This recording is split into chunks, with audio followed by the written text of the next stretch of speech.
think he's going to be day one, a violent vertical edge setter.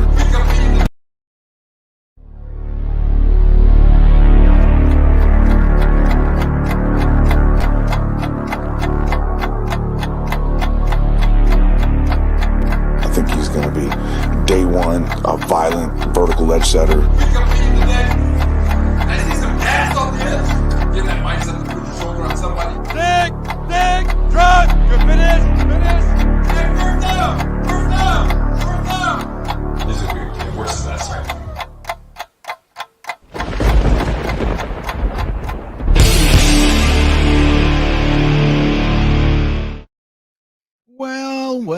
Well, here we are, everybody, back on Tuesday nights, the late show, 10:31 p.m.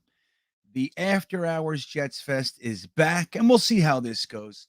You never know what a stream's going to do. You know, sometimes something builds up a little momentum, and then other things die, like my show, Jets Worldwide. It started to have a little bit of momentum, and I loved doing it, and it just fell off a cliff. Who knows? But I'm happy to be here now with you guys. I've been looking forward to this. Monday nights were tough to do the 10 o'clock mock. Again, love it so much. I really do. But it starts to, some of those were like 3 hours long. So it's 1 p.m. on a Monday. It's not easy. So I'm already live with the boys on Tuesday night. So we're here. It's a nice, easy transition. And I hope that we can continue this one. I see Thomas Cahill's here. Friggledy back. What's up, Friggly Ding Dang? Jin Pak is here. What's up? George Bazzola. Look at you guys. This is awesome. Ant Jets, our winner of the t-shirt in the Talking Jets panel stream for this evening. That's super awesome. Congrats, Ant Jets. And I'll tell you, even though I'm in charge of collecting the names, you won that thing fair and square, buddy. You won it fair and square. I didn't cheat for you. I promise. Jets Forever with his introductory green heart. Thank you, Jets Forever. Let's see who else is here. Lots of guys popping in. You guys are rolling in. Salty Balls is back. Robert Lapointe. Yeah, man. Sean McAteer. I tell you, you guys are the best. David Gerard, Rob D, Sean McAteer. Yeah, awesome. What did I just do there? So let's talk about a few things. First, I think David Gerard is bringing something up. So I'll talk about this first with you guys. It's not a contest, but it's a poll. That's the word. A poll that I stuck out there for you guys because I've had a few people express this to me. Like, I have a Patreon. Patreon does a really good job of helping to keep me on here. You know what I mean? Obviously, I spend a lot of time on here and all that kind of stuff. So guys choose to help support the channel and with Patreon, and then I provide them with more access to me and some fun stuff that we do, extra content and everything. But there are guys that have expressed to me for a while now. I just didn't really put it on the front of my brain. People have said, hey, man, look, I really don't want to go through Patreon. I just don't want to send money to all these different places. And I have no interest in the extra content. Like, I just want to watch what you put out on YouTube and all that. So people have been asking me to start a membership on YouTube. Now, Ryan, as you know, he has 3 tiers, very similar to my Patreon. But I've been thinking about it. Like I said, I've had maybe a dozen people reach out in the past, maybe 2 months. So I said, you know what, maybe I'll provide you guys with something that want to do that. So I'll make a singular tier thing. I'll give you a bunch of fun emojis and some stuff like that you can use on YouTube. But like, in addition to the Patreon will be more in depth and a little bit bigger. But this, if somebody wants to join like the club, they can do it there. So what I put out in the poll was some ideas for names of that group. Like, what should I call it? I gotta say, like, just for me, right? And this is no shot at anybody else in any capacity. I never felt all that comfortable or all that psyched about like the terminology that's associated with Jets, like captain and all that sort of stuff. Now, Ryan does that. He has the pilot hat and all this stuff, and his tiers are like first class, and it's done very well, and I love it. I don't really want to do the same thing. I just don't. it's not me. It's not my my style. So I put out a few options, and they're kind of corny, you know. I don't know. I said, let's see what you guys think. One was the asparagus. That's probably my favorite. But that's getting the least votes. Then there were the string beans, you know, like so there's a few. So you guys are voting on. I think I have like 400 or 500 votes right now, and so I'm going to name it either one of those, or some of you guys are sending me other ideas. And there was one I really liked, and it was the stream beans. Somebody said that stream beans. Ooh, that's interesting. So anyway, that's what it was, David. It's not done yet or anything, and it's definitely not trying to like add on to Patreon. Like, you know, guys that support me on Patreon, I'm incredibly grateful, and I intend to continue to build content for that. But this, like I said, there's people that just don't want to do that, and I understand that and respect it. So they said I still like to kind of support the channel if I could, if you had like a little club on here. So I'm going to do that. Probably be a $4.99 tier, you know, something like that. And you guys will do that if you want, and I'll give you emojis. So that's what it is, David. That was a little bit longer than I planned to tell you about it, but that's what it is. And thank you for asking. And eventually, probably in the next week, I'll have a name. If you guys have ideas for names, send them to me. I'm listening. You know what I mean? I'm listening. I couldn't come up with anything. The string beans is winning. So, yoits. What's up, yoits? Yeah, man. I hope you're okay with me calling you yoits. I now know I didn't. That it's Yoits Vin. I didn't know that. I didn't even see it. Ryan said it to me. I didn't even know. So, but thank you, man. Thank you for the welcome back super chat. I appreciate it. And this is cool. This is, you know what? Can I be real honest with you guys?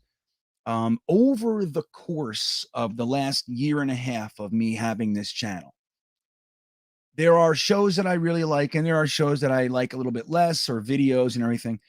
And in complete honesty, this was my favorite show because number one, it's just me. I don't have to deal with a lot of personalities, which is great. Like, you know, with Frankie, Y2K, and Jeremy, and I love the Thursday thick of it. But it's nice for me just to kind of have me, just to kind of go through the chat, talk with you guys. I don't have other people's opinions, just us. And this is the show that always gets a little bit different, a little bit more personal. You know what I mean? Like sometimes we end up talking about, you know, mental health or whatever, because it's just us. So I like that. Obviously, we want to keep it Jets and NFL related as best we can. But this show I allow it to go wherever it goes. And I like that about this show. So I'm happy to be back. And I hope that this show gets enough support that I can continue to do it, because it's late. You know what I mean? It's almost 11 o'clock on a Tuesday. And I don't know if you guys know, but I'm homeschool dad now. My wife got a job at UVA. Go Who's. I'm planning on getting all sorts of Virginia Cavalier stuff for you guys, all kinds of intel. I'm going to try real hard to get in there and kind of engage with the school as best I can. So my wife now works for UVA, which is awesome. And I stay home with the kids, which is weird for me, guys, because I was always a worker. I was executive director. We've been a single income family my whole marriage for 16 years, whatever it is. So it's weird. So now I'm home with the kids. I'm doing school and making lunch. And so it's weird. So anyway, I got to make sure the show does well enough to justify it. But Shivanasu Prasad, as we better know him as Lima Bean, remind us why we don't want to play the Pats week 1. Well, look, to be square, you know, it's not that I don't want to play the Pats week 1. I just think if I had my choice, I would rather see this young team with all these fresh new faces, with our second-year quarterback kind of, coming off of a tumultuous season. Let's be real. I mean, there's a lot of people's opinions about him out there that they think he sucks. I've been told, just this week, somebody said to me, "Oh man, looks like you got another bust with Zach Wilson, huh?" And I'm like, no. But like, that's how the outside looking in, because of the way last season went for our quarterback, it could be justified that have opinions that he's going to suck, right? Another Jets quarterback that sucks. Now we know different. We're studying it a little bit more in depth. And, but you can see it. There's an argument to be made that Zach Wilson doesn't look good. Okay. So I would rather see this young team with all the shuffling around with the offensive line, adding new receivers. You got, Corey Davis coming off an injury, Elijah Moore coming off an injury, moving AVT to the right side. All this stuff we're doing. We added three new tight ends to the offense. We got a new running back in the house. But the other running back was injured the end of the year. So we got all this stuff going on. Whole new defense. We got Sauce Gardner, Jordan Whitehead, DJ Reed, all these new guys, JJ Johnson, Michael Clemens. So my opinion is I think it would be more beneficial, and I wish the NFL would consider this. Give the Jets a rolling start. Why does it have to be 0 to 100 and play your division rivals, the Patriots, who have had how many consecutive winning records? 30? You know what I mean? Oh, they had one losing record 2 years ago on the COVID year. But I would rather see it. Jeremy, what are you doing? You all right? What is that? Let me see. Yes, I can see you blinking. Yeah. All right. We'll talk about that a little bit later. Jeremy, Jets Chaos with Jeremy is in the back helping us out. We'll bring him on a little bit later too. I like to have my alone time with you guys though. But thank you. Jeremy's always helping us out, and I love him for that.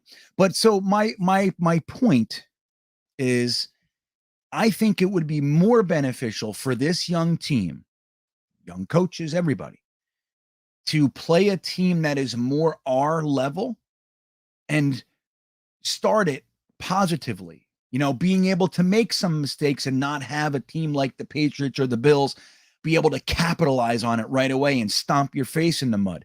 I'd like to play our peers the first 2 weeks of the season, at least the first 1 week. Give us a start here. Why do we got to start all the way with the Patriots? Now, that said, I think we're going to fare much better against the Patriots this year. But dude, the truth is, I thought we were going to fare better last year. They came out and beat the living hell out of us. The first game was 54-3. Yeah, that's what it was. Or something. 13, I forget. But it was terrible. What a way to kill our opening day, man. You know what I mean? So that's my only thought. Like, if they play the Patriots on Sunday night, I'm going to opening day. I'm like 99% for opening day. So I'm going to be in a good mood no matter what. I mean, you guys remember I got caught by the Jetnation. I'm not the Jetnation, the New York Jets media department when I was walking through the parking lot with O'Leary and Ryan and everybody in Sack Exchange. We were walking through and they caught me. And what did I say? We're winning today. That's why everybody's so excited. This isn't no happenstance. This is a guarantee. So I was pumped. I believed it, and we got our asses handed to us. So that's my only point. I'm going to be just as pumped, just as everything I am, no matter who we play. We could play the Super Bowl champions. I'm going to be the same way. I just think it'd be nice to see our guys be able to get a rolling start as opposed to 0 to 60 in 1.1 second. That's all. That's all, Lima Bean. What's this? Friggle D. Is that Jeremy or is J. Cole? I don't know. I don't know who it is. J. Cole's a mystery, buddy. He has like 20 accounts. I don't know. I can't keep track, Friggle D. I can't. So Wild Billy Boy, thank you for the super chat. Let's see what it says here. He says, from South Florida, so my boys are Finns fan. Oh, man. When I talk up the Jets offseason, it's dismissed because I'm a homer. The Vegas odds going up hit home too. The AFC East and the rest of the league is realizing we're no cakewalk. Well, let me talk about the second part of that first, which is I don't think that it's like that we're no cakewalk, right? But on paper, and this is where you can give credit to the general manager, right? Like you remember the last 2 years, people want to fire Joe Douglas. Now I think those voices are quieting a little bit more, but they're still out there. People at the beginning of last year were telling me, I've gotten into just numerous debates about why This guy should be given his 5-6 years, period. I don't care what the results are. I care, but you know what I'm saying? I think he should be given his time to dismantle and build the team. But there are people out there that do not like him. They think he sucks. They look at his free agents and they have an argument. You know what I mean? They do. You look at guys like, I don't know. They're still bringing up, what the hell's his name? Khalil and everybody else. So the thing is that when you look at this team, Billy Boy, you look at the way it has been constructed. It's very intelligent. There is a logic here. Okay. With McCagnon, zero logic. Why is he drafting 2 first-round defensive tackles in 4 years? Why is he doing that? Why did he go safety, wide receiver in the draft? Why? When he needed a quarterback. Why did he pass on Deshaun Watson for a safety? Like why did he pay Avery Williamson a very large middle linebacker contract in free agency, and then the next year pay the largest middle linebacker contract in NFL history to CJ Mosley? Do you not realize there are other positions? Why? So anyway, for a very, very long time, it was hard to see what the Jets' plan was. And people would say it, like, how many times have you heard the comment? Like, I guess the Jets know more than we do. And it's like, the truth is no, they didn't. They didn't know more than us. They knew more about the intricate details of players, of course, because they're in the league, but they didn't know more than us. If you looked over the past 20 years of drafts that me and the guys I would talk to and everything, dude, our drafts would have been 10 times better than what we've done. Our free agency, like, I don't have my hand on the pocketbook, so I don't know. It's definitely harder than it looks. But if you just look at the players with my limited intel, I pick more hits than the Jets were for 20 straight years. It's just the truth. It's the truth. The guys I would have taken. So when you look at that Vegas line going up, Billy Boy, what that says to you is that the NFL and Vegas are looking at the way Joe Douglas is building this team, and it makes sense. And that it could mean that the Jets are about to turn it around. And when I listen to a lot of Sirius XM, NFL radio, that's always on in my car if I'm not listening to a podcast. I listen to it all day. And everybody on that, while they're still, they're measured, but everybody, it's a whole different conversation than it was 2 years ago. They see it. So I think on paper, what all this praise that you're seeing, that's directly praising Joe Douglas and his team. All right. Now, I want to tell you this too. Your first part of your comment. I had my children in South Florida. I think you may or may not know that. My son was born. We lived in Surfside, which is Miami Beach. That's where he was born. We very early moved to Hollywood, Florida. And that's where I was. I used to go to the South Florida Jetsfan club for all my games. I was like 200 people. It's fucking awesome.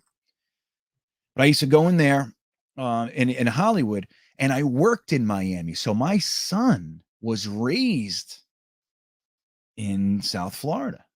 And one of the things I told him from just the earliest age, Billy Boy, you can be a fan of any team you want, except Miami Dolphins and the Patriots and the Bills. But the Patriots and Bills didn't have the same allure. We were in Miami, so is all that. All his friends in school and stuff, they were Miami Dolphins fans, a lot of them. But I tried to make my son a Ravens fan because my wife is from Baltimore and she's a Ravens fan, and the Ravens are great. So I wanted my son to be happy. He wouldn't do it. He wanted to be like his old man. So he's a Jets fan. You guys know him now as Teen Bean, But yeah, so it can be dicey down there. I feel for you. I tried to make him a Ravens fan, but the one thing I said no when he was little was no Miami. No Miami. So I feel for you, buddy. I do. Let's see what we got here. Yeah, Jin Pog says it. The Pats play smart, man. Like, I'm with it. Like, if we opened up against the Patriots Sunday night and win, there's nothing better than that. I totally agree. I'm Just saying. If you look at everything that's gone on around here for a decade, it's more likely that we lose that game. And I don't want to fucking lose week 1. I don't want to. So I think playing the Detroit Lions or the Jags or somebody like that will just be a better start. That's all. That's all. I'm not going to be upset one way or the other. I just don't understand why people are excited about week 1 being Sunday night. Like, I don't know. I like day football. That's just me. I've always felt like that. I hate bye weeks. You know what I mean? I hate it. But let's see. Yeah, Sky Pilot. But this year we just bring Clemens out and watch the Patriots cry. And let me tell you, I do believe that he's going to rough some people up. I believe he's going to be an enforcer. If he can make the team, which I do think he will. I'm just with the stream earlier, we're just saying like don't be surprised if he takes a minute. Like there's a lot of reasons why. That's all. That said, I think he's going to be, I lean towards what a lot of you guys do. I think that we got a real shot here to have a steal. It's all about how they develop him, man. How do you harness and focus what he has and then expand and develop him? If you can do that, you got one. You got a live one here. You know what I mean? Let's see what we got. Johnny Mirahall. I think I'm saying it right, Johnny. That's what I think. What's up, buddy? It's good to see you, as always. Johnny's in the Beanbaggers, as is Thomas Cahill, and I see a few others. But yeah, thank you, Johnny. I appreciate it. Just became a tier 2 Beanbagger. You did, and that's great. We got. Anyway, I'll have all the. We're doing the live stream tomorrow, Johnny. We're watching. Either the 2009 San Diego Chargers playoff game or the 2010 Colts playoff game when we beat Peyton Manning. One or the other. I'm going to give you guys a choice. I have them both queued up. So we'll pick that tomorrow. That's going to be a blast, man. You want to see some good football, right? There's one hit in that Chargers game. One hit. I was at the South Florida Jets fan club. They were like, we were just barely winning, and they were like driving to come back.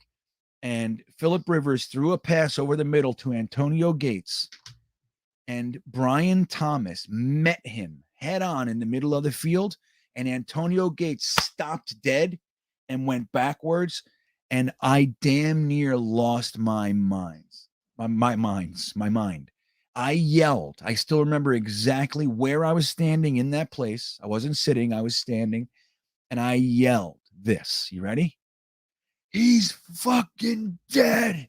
He's fucking dead. That's what I yelled that day. So I can't wait to rewatch that hit. I can't wait. I'm going to clip it and send it out on Instagram or something. But I can't wait to see it again. But anyway, I'll have the whole offseason schedule for you guys, Johnny. This next week. Jin Pak, I think our rebuild will work. Yeah, well, dude, number 1, thank you, Jin Pak. Number 2, I agree. Now, I want to tell you, there are things that if I allow myself to be, I can be disappointed with some things that Joe Douglas has done this offseason. I can. Now, but where the hell is it?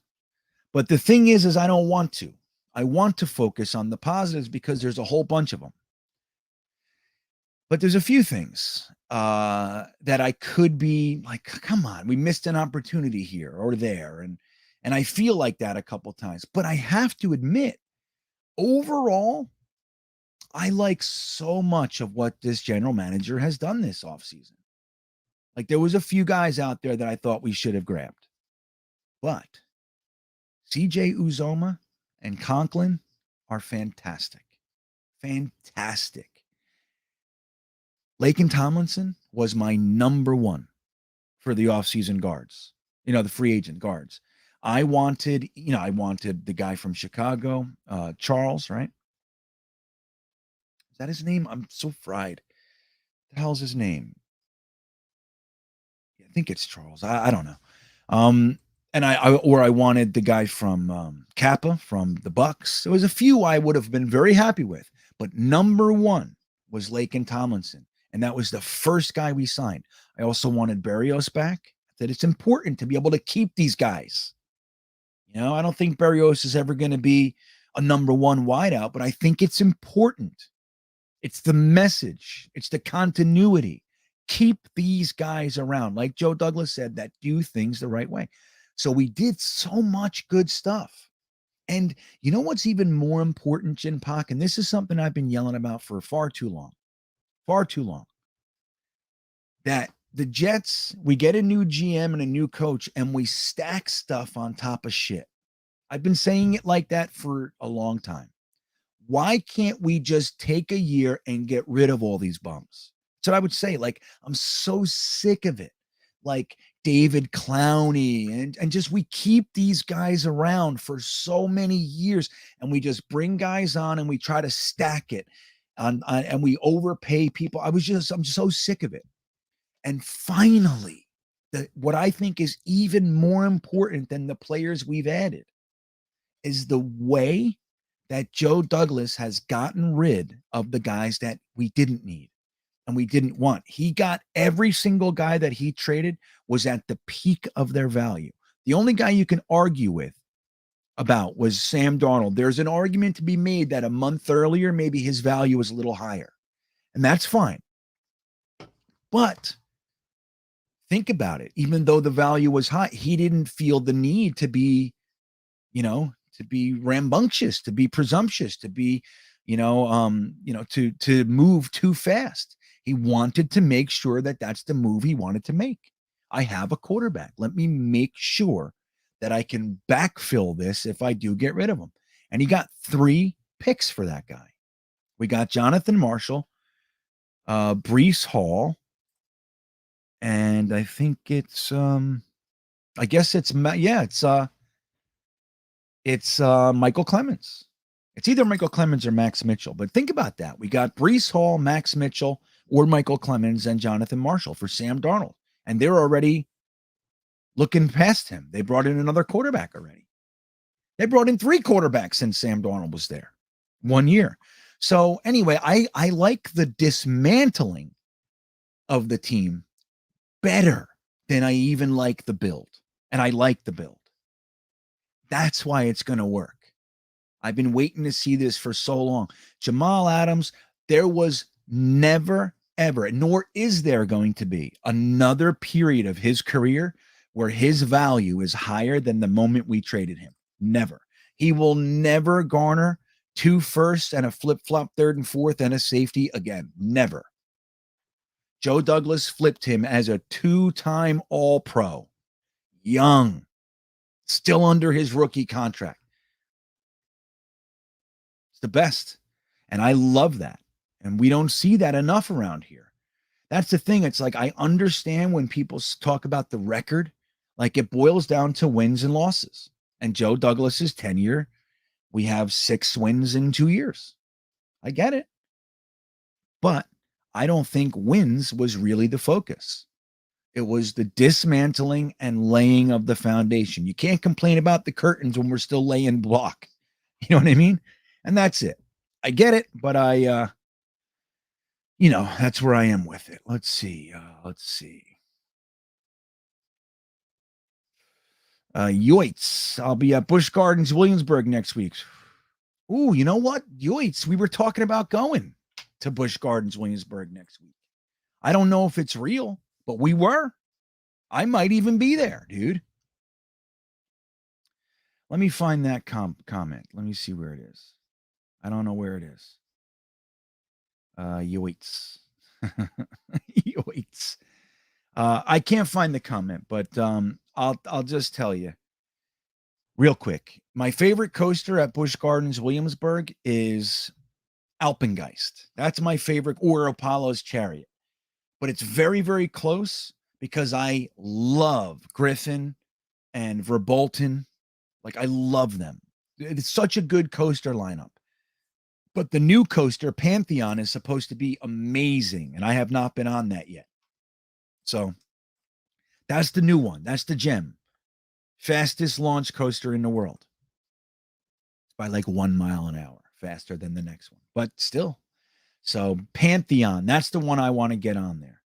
All right, let's see what else we got. Jets Forever says we're the best team in football and the youngest. All right. There you go. The best team in football. Nothing would make me happier, buddy. MPC says, right, ripping the Band-Aids off. But think about this. Not just throwing the Band-Aids away, finding a buyer for it, ripping the Band-Aid off and getting value for it. That's the best. The last time I was this optimistic about the build,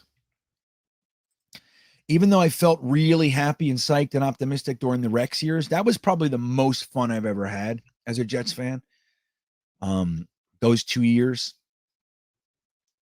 But the most confident I felt about the guys we were bringing in and the build, like for longevity's sake, was Bill Parcells.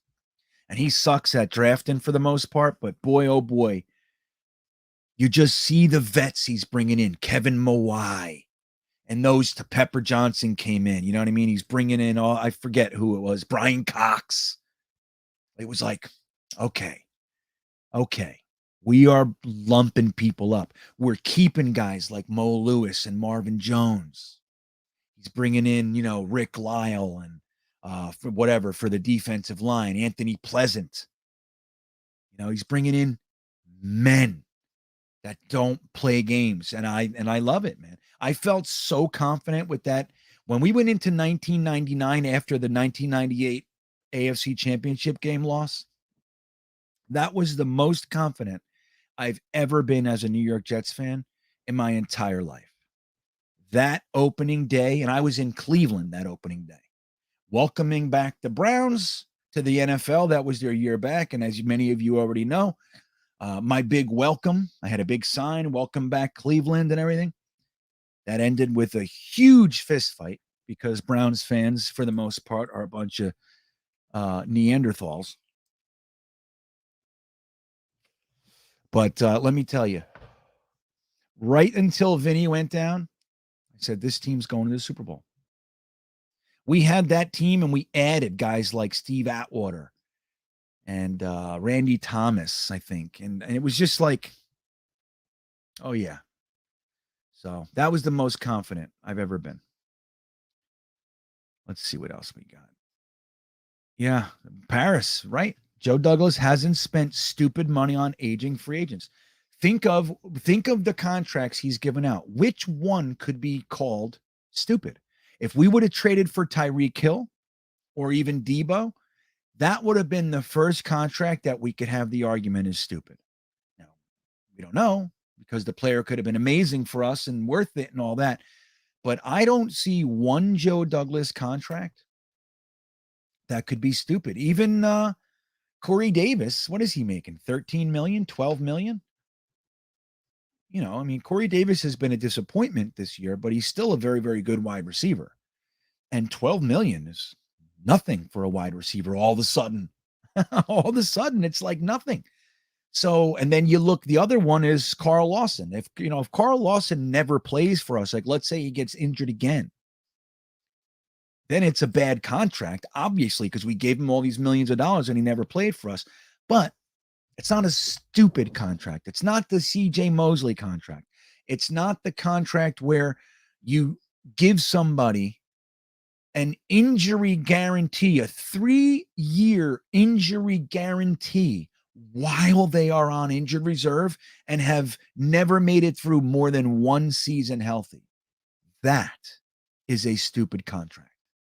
You know what I'm saying? That's dumb. As much as I liked Quincy Enunwa, and I did, I loved that guy's game. When I saw that contract, I shook my head. I said, why?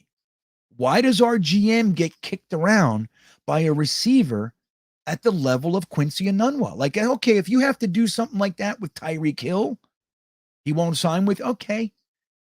You don't want to see that, but I get it. Quincy Enunwa, dude, he had one full season. And it wasn't even full. I think it was like 14 games, something like that.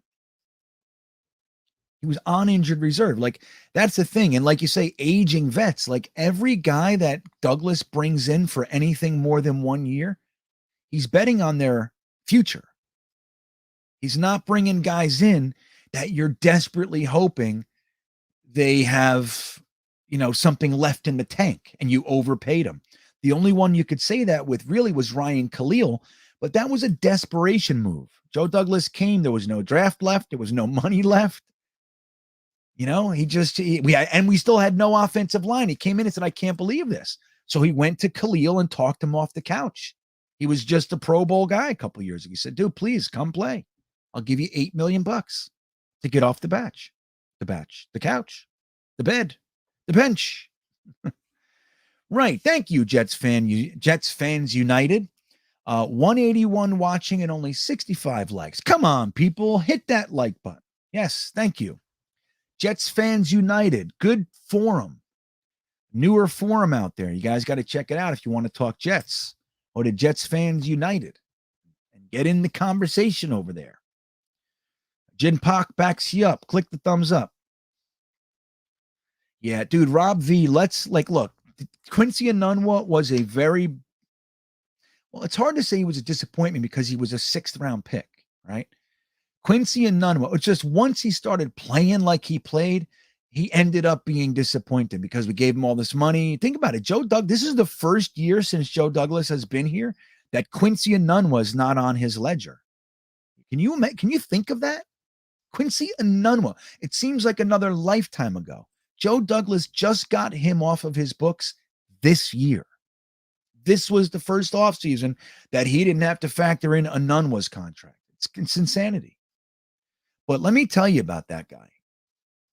That guy's game was exactly what I always want. I like big, strong receivers that have strong hands, have some speed, but don't want to go down. And they block. They'll knock your friggin' head off if you don't see them coming. I love those guys. That's why I like Mims. That's his game. I don't know. He's not quite as aggressive as Quincy Enunwa. Quincy Enunwa, they used to say he's a wide receiver that runs like a running back. So if that guy could stay healthy, he would have been fantastic. But injured. Always. He had that 1 year,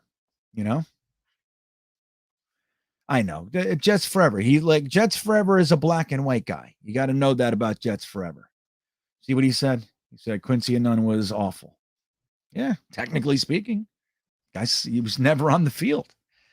But when he was on the field, Jets Forever, either he's the best ever. You saw his comment before. The Jets are the best team in football. Or you're a bust. It's okay. We know that. We all got our takes. We all got our thoughts, right, Jets Forever? Let's see. Hey, let's keep the nothing. All right, here we go. I'm not sure, but Quincy legitimately break it. Yeah, he did. He broke his neck. I don't know if it would constitute as a broken neck, but it was a spinal injury. Let's say that. We thought he was never going to come back, and then he came back and played just as hard. But he was out in 5 games he played that year? You guys can look it up. Hey, Mutt Viles in the house. What's up, Mutt Viles? All right, so let's back it up here. Now, what do you guys think about this Herbig guy? So the Eagles decide to cut a very young offensive guard that played well. They cut him. The Jets sign him, and then we learn that when he signed with the Eagles initially, it was Joe Douglas that got him to sign as an undrafted free agent, right? So isn't that incredible that Joe Douglas gets that opportunity again to bring the guy over? He calls him. He's like, hey, remember me? Like, we want you.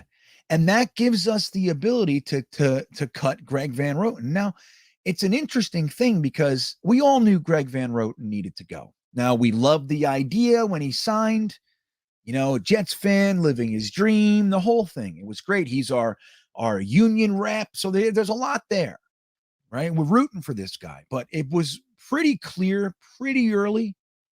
He's not all that great. Maybe he should have been brought up as a backup. It is my firm belief, and I can't prove it, but it is my belief that last year, going into the 2021 season, they had 3 guards for that spot. AVT was going to man the left guard spot, but there was a 3-way competition for that right guard spot. It was Greg Van Roten, Alex Lewis, and Cam Clark. Cam Clark was a 4th-round pick, a tackle converting to guard, who never had injury concerns in college, but was injured his rookie year. They wanted him to win that job, and he was going to win that job. And Greg Van Roten and Alex Lewis would be the backups behind AVT and Cam Clark. That was the plan. Cam Clark, as we know, had that spinal injury. They thought he was paralyzed. And then a couple weeks later, or however it worked out time-wise, Alex Lewis retires. And that left us with Greg Van Roten. It's my firm belief that a 3-way competition at one's position is good. That's a good scenario. Now, maybe you can improve, maybe you can get some better guys to compete. Sure. Joe Douglas's second year, he had a 3-way competition going on for right guard. And one of those guys happened to be a 4th-round pick the year before that he thought very highly of. And it didn't work out. So Cam Clark, terrible. And then he retires from football. So 2 of those 3 guys are retired a year later from negative circumstances. Very unfortunate and unforeseen. So the Greg Van Roten thing, it's like, if he was just our backup for a couple years, I think we would have been fine with him. He was only making $3 million. So he's not making starting guard money. So $3 million for a backup who with starting experience, fine. It would have been great. Then he has the time to learn the offense, the whole thing. But at this point, he needed to go. We obviously brought in Laken Tomlinson. So the starters there, you got Laken Tomlinson and AVT. The obvious starters are there. But then you got backups. So you're not going to cut Greg Van Roten until you know you got your backup in the house. Right? Now, I thought they were going to use a draft pick to get one in here. I did. It was quite a few guys that I liked. I thought that they would probably do that. They went tackle, which I'm very happy with, but I leaned interior offensive lineman for that 4th round-ish, 4th, 5th round offensive lineman. I just thought we would probably go interior. We didn't. We went tackle. So now that you look at how patient Joe Douglas really is, he did this last year with, what do you call it, Mumtaz? Moses Malone with Morgan Moses last year. He just waited. Guys are going to get cut after the draft. It happens every year. And then later on with cuts and waiver wire claims, and it happens every year. So Joe Douglas doesn't feel that same urgency that a lot of people have, that our previous GMs have had.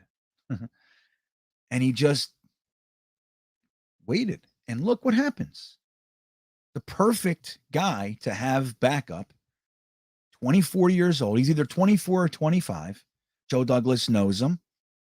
Let him back him up. You got upside where Greg Van Roten is 32. There's no upside there. Greg Roten is declining, most likely. You know what I mean? And obviously, we're not in love with his game in the first place.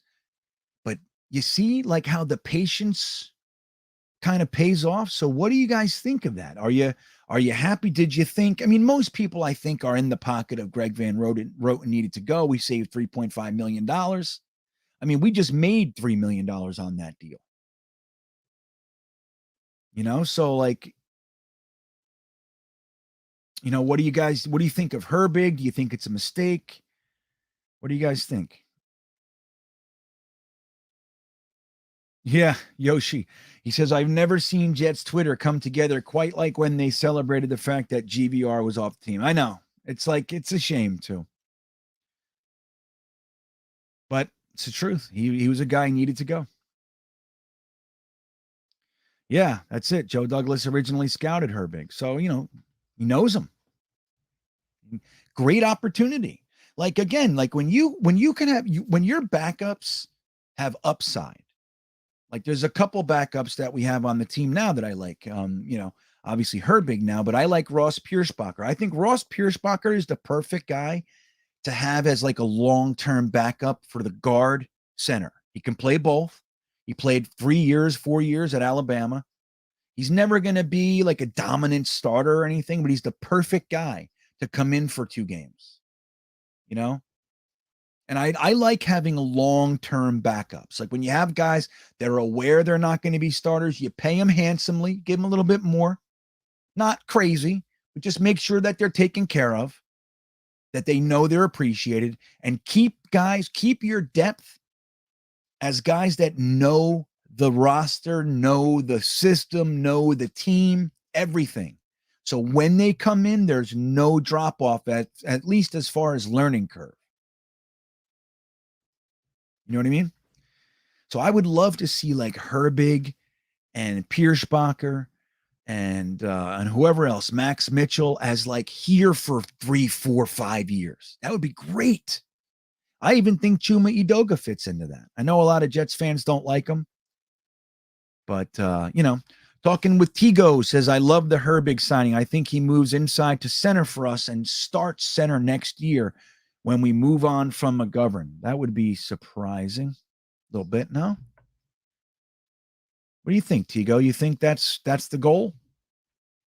That'd be interesting too. Because again, rather than having guys where you have to go out and get a new guy, like if that's the plan, right? You can always draft a center next year. You can sign one in free agency, but you have that learning curve. Guys that are going to come in, offensive line needs to play together. So you have that learning curve. Best case scenario is that when your pipeline guys can just step right in. So that would be a great plan. I got to look deeper into Herbig and see if I feel like he can do that. Because if he was starting material, I'm not so sure the Eagles would have cut him. I think that, I don't know. I'm kind of talking out of my ass a little bit because I don't know in depth the Eagles' offensive line. I know it's good. They have a decent situation over there, but there's got to be more to it. That would be optimal, though, Tigo. That would be optimal.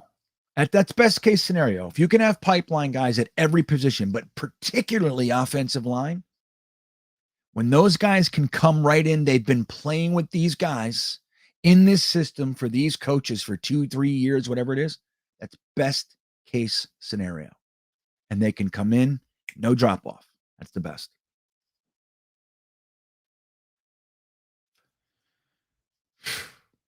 Sergeant Mike said he heard Greg Van Roten is now managing an IHOP, so now he gives out pancakes instead of receiving them.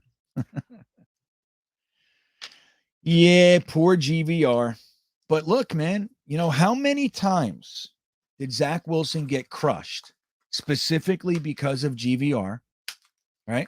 Specifically, like run right past GVR. It's happened numerous times. Some of them Zach escaped. Some of them he couldn't.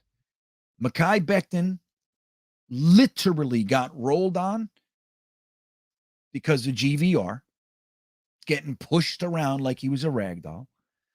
So it's like, you don't want those guys on your team. Remember Mekhi Becton's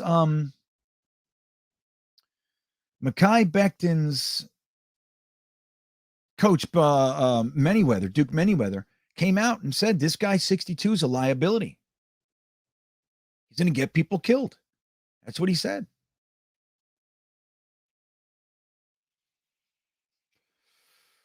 Yeah, Parham was good. There was a few I liked, man. I was really hoping. I could not believe that both Donovan West and Alec Lindstrom made it to undrafted free agency. I was convinced there is no way we're not getting one of these guys. And we were very close with Donovan West. The Niners paid $50,000 more than us. It's $50,000. Man, that would have been a slam dunk. I would have been just as happy as I was when they got Yeboah last year in undrafted free agency. Jets New York 102. What's up, GreenBean? Santa School donate. There you go. I'm having second thoughts, NY 102. Now that I'm like the home dad, I don't know. I'm having second thoughts about Santa School. I was locked in because I'm not traveling the same way. Like my travel plan took me through Yellowstone, and it's in Michigan. I was just going to loop around. So now I'm not up there. Now I got to travel to Michigan. I'm having second thoughts. 102. We'll see how it goes. But thank you. Now I know at least I've started the fund. So yeah, I don't know. Santa's school. I was so psyched. I was 100%. And now I'm like, I don't know if I want to drive, fly or travel to Michigan just to do it. But we'll see. I'll keep you guys posted for sure. Mr. Downtown says, hey, Green, is string beans officially a thing? It is not yet. And I don't know if it's going to be string beans or stream beans or the asparagus or whatever.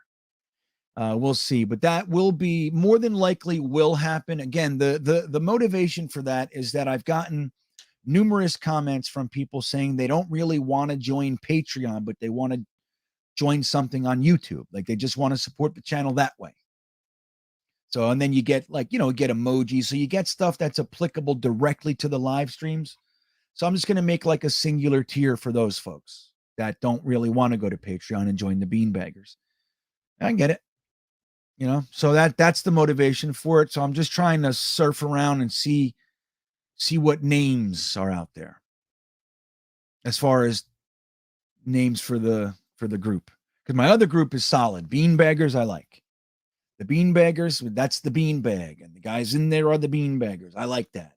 I feel very good about that. But the rest, I don't know. I'm like string beans. I don't know. I do like string beans, though. I like the asparagus, too. I can't believe more people aren't voting for that. That was right up my alley, man. Paris says, Joe Douglas insisted on a 6-year contract when he signed with the Jets. Very smart considering he lost a year of the rebuild when he became a GM. Yeah. What an interesting thing. Like, obviously, there's a positive and a negative to most things. And with that one, the positive is that nobody else was out there courting Joe Douglas at the same time. So we had sole negotiating privileges. That's good. Very, very strong scenario for us. The bad side is, as Paris just said, I mean, dude, the guy, we just spent $120 million in free agency, brought in Bell and Mosley, got screwed over by Barr and everything. And then we had a whole draft, which was terrible. I mean, I loved Quinn and Williams, but I didn't want them. I didn't. You know who I really wanted in that draft? I'll tell you. And again, the year after the draft, people laughed at me. Said, look at the guy you wanted. He sucks, blah, blah, blah. Now he's good. So you got to give these guys 3 years. Got to give them 3 years. It was Jonah Williams. That's who I wanted. I wanted us to trade back a few spots. We were at 3. I don't care what it was for. Sell it at, pennies on the dollar. I just wanted to get something. Give me another one of my seconds that I lost in the Sam Darnold trade. I'll jump back 10 spots to Washington. They can come up and get Dwayne Haskins. Word is there was at least one trade on the table. That's why Gase left. He was pissed that he didn't take the trade and take something to help Sam Darnold, and he took another defensive tackle instead because of his pride. But so I wanted to trade back to like 10, 12, wherever they were, 13, 11, something like that. I wanted to trade back, get a second and a third, whatever it was, and take Jonah Williams, tackle. Now, Jonah Williams, as we know, got injured his rookie year. He was out the whole year. So all the people that I made that story with, I made that case, they all said, you don't know what the fuck you're talking. The guy sucks. He's a bust. He's not a bust. Not anymore. He got injured. He tore his pec. A guy gets injured and you can't give up on 23-year-old kids. You know what I mean? So anyway, Jonah Williams is good. That's who I wanted. Or I wanted Garrett Bradbury in the middle of the round. Trade back again and grab Bradbury. Now, Bradbury's having a little bit of a rough career. He's good, but, he was he was light like Linderbaum, but different player, but they're both light, a little bit lighter. And anyway, that's what I wanted. I wanted Sam Darnold to have some friggin' help. So he takes another defensive tackle. Then with his 3rd round pick, he takes Ja'Kai Polite. It's like, I don't know what this guy's doing. So Joe Douglas comes here after that. He had handcuffs on. So negotiating this 6-year contract, why would he negotiate a 6-year contract? Well, one, like you said, he missed a year. He had 1 year that he couldn't do anything. Couldn't do a damn thing. Made some small-time trades, Nate Hairston, Demarius Thomas, those kinds of things. Trying to do something with Ryan Khalil signing. But the other thing is because he looked at this situation and told Chris Johnson, I'm not going to take this job unless I can have the proper amount of time to do it. I'm not coming here and in 2 years you guys think I suck and you want to fire me. If you want to do that, I want 4 years that you owe me then. I want 6 years to do this. And he's going to get it. He's going to get it. At least. I think they re-signed Joe Douglas for 5 more. Now, you can wait a minute on that. You don't got to do it now. He's still got 3 years left. But when he's got 2 years left on his contract, or at worst 1, I re-sign this guy for 5 more. That's what I do.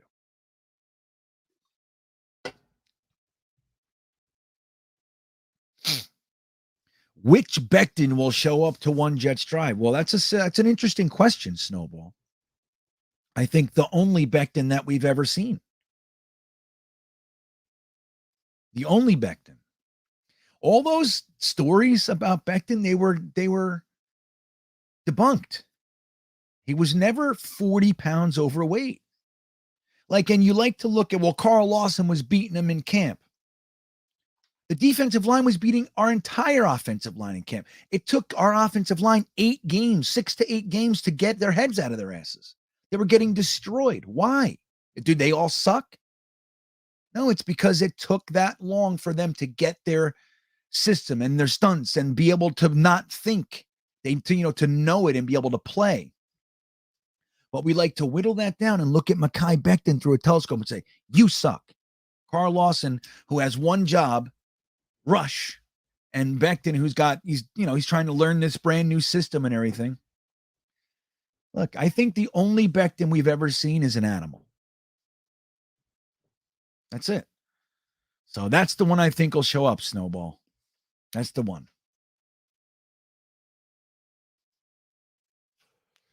Pierschbacher got cut. Are you sure? I don't think so. I didn't see that, though. But then again, I didn't see that Sauce Gardner went from 20 to 4 to 1. I saw the 4 thing, but I didn't see it. Let's see what else we got here. Let's see. Oops. All right. Mutt Viles checking in. What's up, Mutt Viles? Thank you, buddy. He says, I'm loving this team. Feels like we are going in the right direction. I hope week 1 is against the Patriots Sunday night. I think with Zach's big jump, 12-5. Yeah. Well, I already shared my thoughts on that, Mutt Viles, but I'll recap it here. If it's the Patriots, so be it. But I would much rather see the league let us get a rolling start instead of a sudden, jump to a perpetual playoff team every fucking year. Let us play the Jags. Let us play the Lions. Let us play the Bears. You know what I mean? Something like let's play a peer.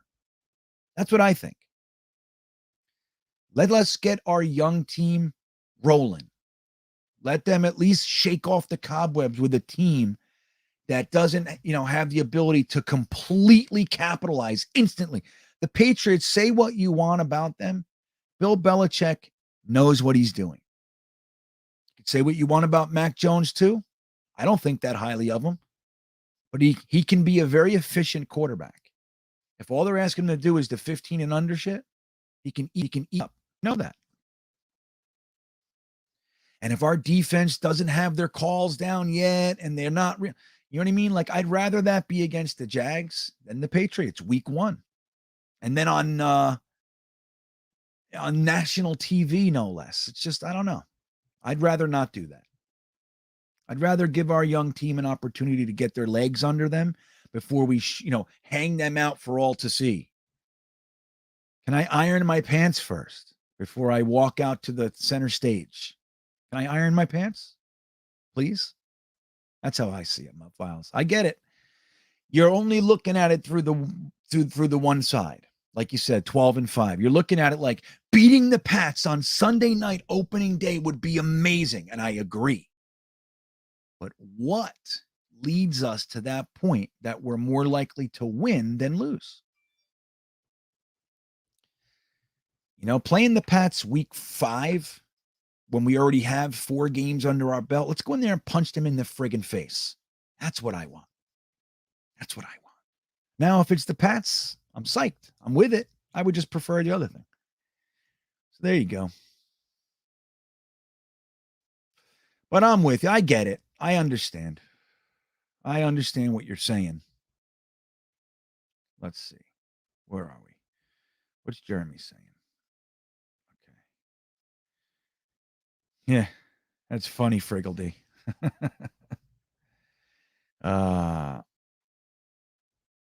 Yeah, that is what happens when you got a brand new offensive line. And then look at us this year. So we don't have a brand new offensive line, but we're getting Becton back. He didn't play all year. Potentially moving Becton to right side, or at minimum moving Fant to right side. He played left all year. After game 1, he started on right tackle, but you're moving AVT to the right side. You're adding Lake and Tomlinson, so it's new again in many respects. So I just think, like, wouldn't it be nice if the NFL considered that for us? Like, why do we have to start against the gladiator who's never lost kind of thing? Like, can we start with somebody our size? Out of the, all right, into the fire. Fuck it. Okay. And I think we can win, but one thing I'll say is that if we beat the Patriots opening day on Sunday night, it's going to be hard to beat that. If we win that game, it's going to be hard to beat that excitement. That's going to be epic. I'll give you that.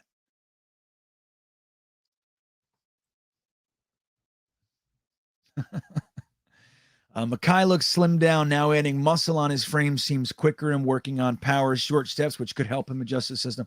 Yeah, totally. I agree. But the only thing I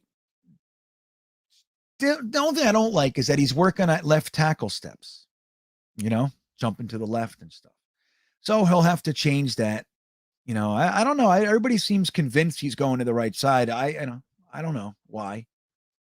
I'm not okay, I see it as possible, but I don't know why. I think Becton is a better player than George Fant, and I like George Fant, but I think Becton is a better player, significantly more upside, than George Fant.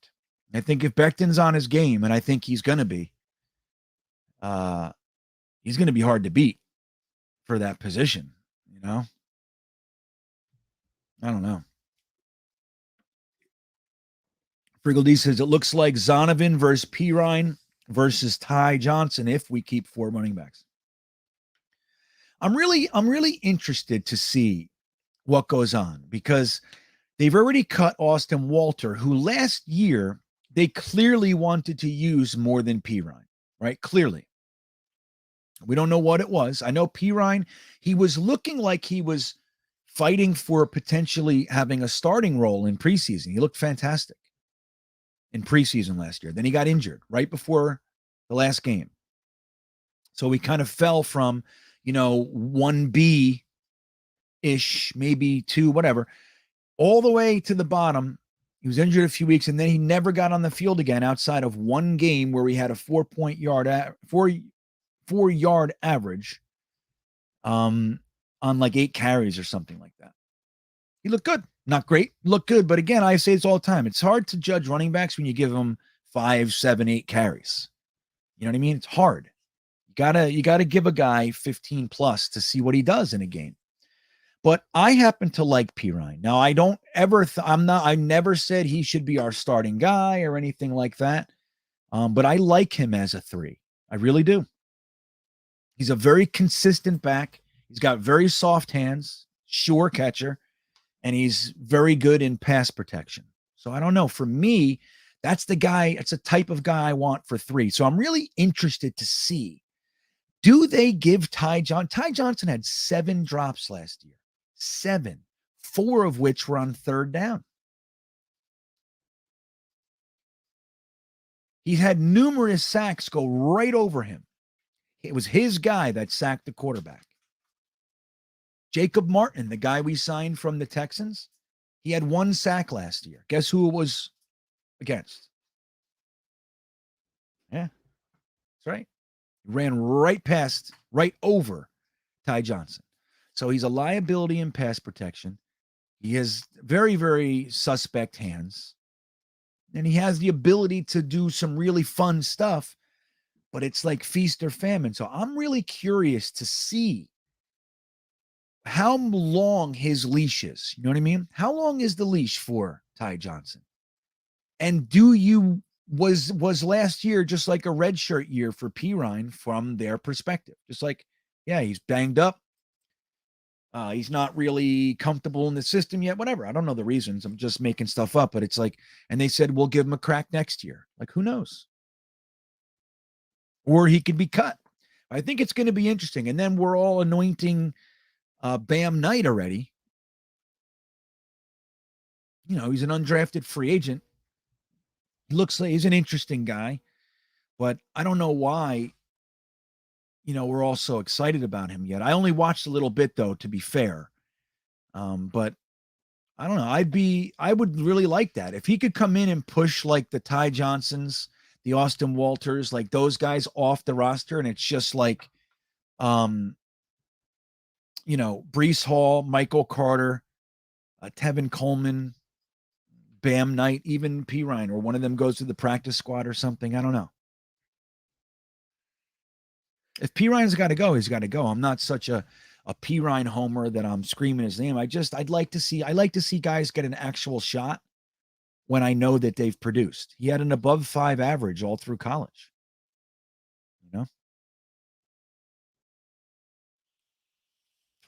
Yeah, that's the thing too.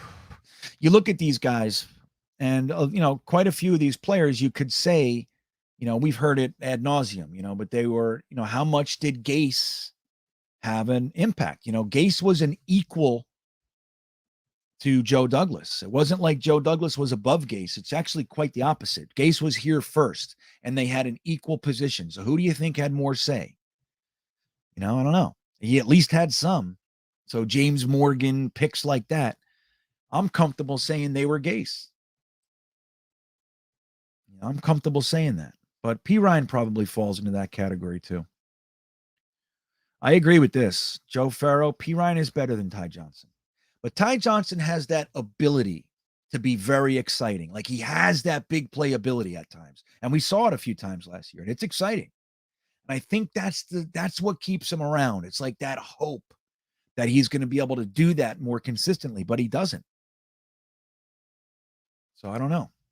It's going to be interesting. I'm really curious. Like I like when we have I like scenarios where we have to cut good players. You know what I mean? I just hope we cut the right ones. But I like the scenario. I would much rather be cutting good players than keeping shitty players because that's all we have. And that's where we've been for a long time, man. You see our guys, our wide receiver 3 and 4, they can't even get open. Saw it last year too. Keelan Cole, that's why Keelan Cole's not back. As much as he was a positive influence on the team and everybody loved him and he's funny and all that shit, the guy couldn't get open. You know what I mean? When it was him starting over, he could not get open. So I don't want those guys around. I'd rather have a young guy that we don't know what he can do. He has upside. I'd rather have that. And I'd rather have to cut guys like Keelan Cole for some guys that have more potential. Like I liked the idea of Vincent Smith for a while. I thought he could maybe replicate the Robbie Anderson, kind of role a little bit. And he got injured that year when he had the chance to start. And it's just, he's never done anything since. And he's had his opportunities. He just can't do it. So I'm like kind of done with those guys. Like, let's move on. Bring on a young guy and see what he's got. That's where I am.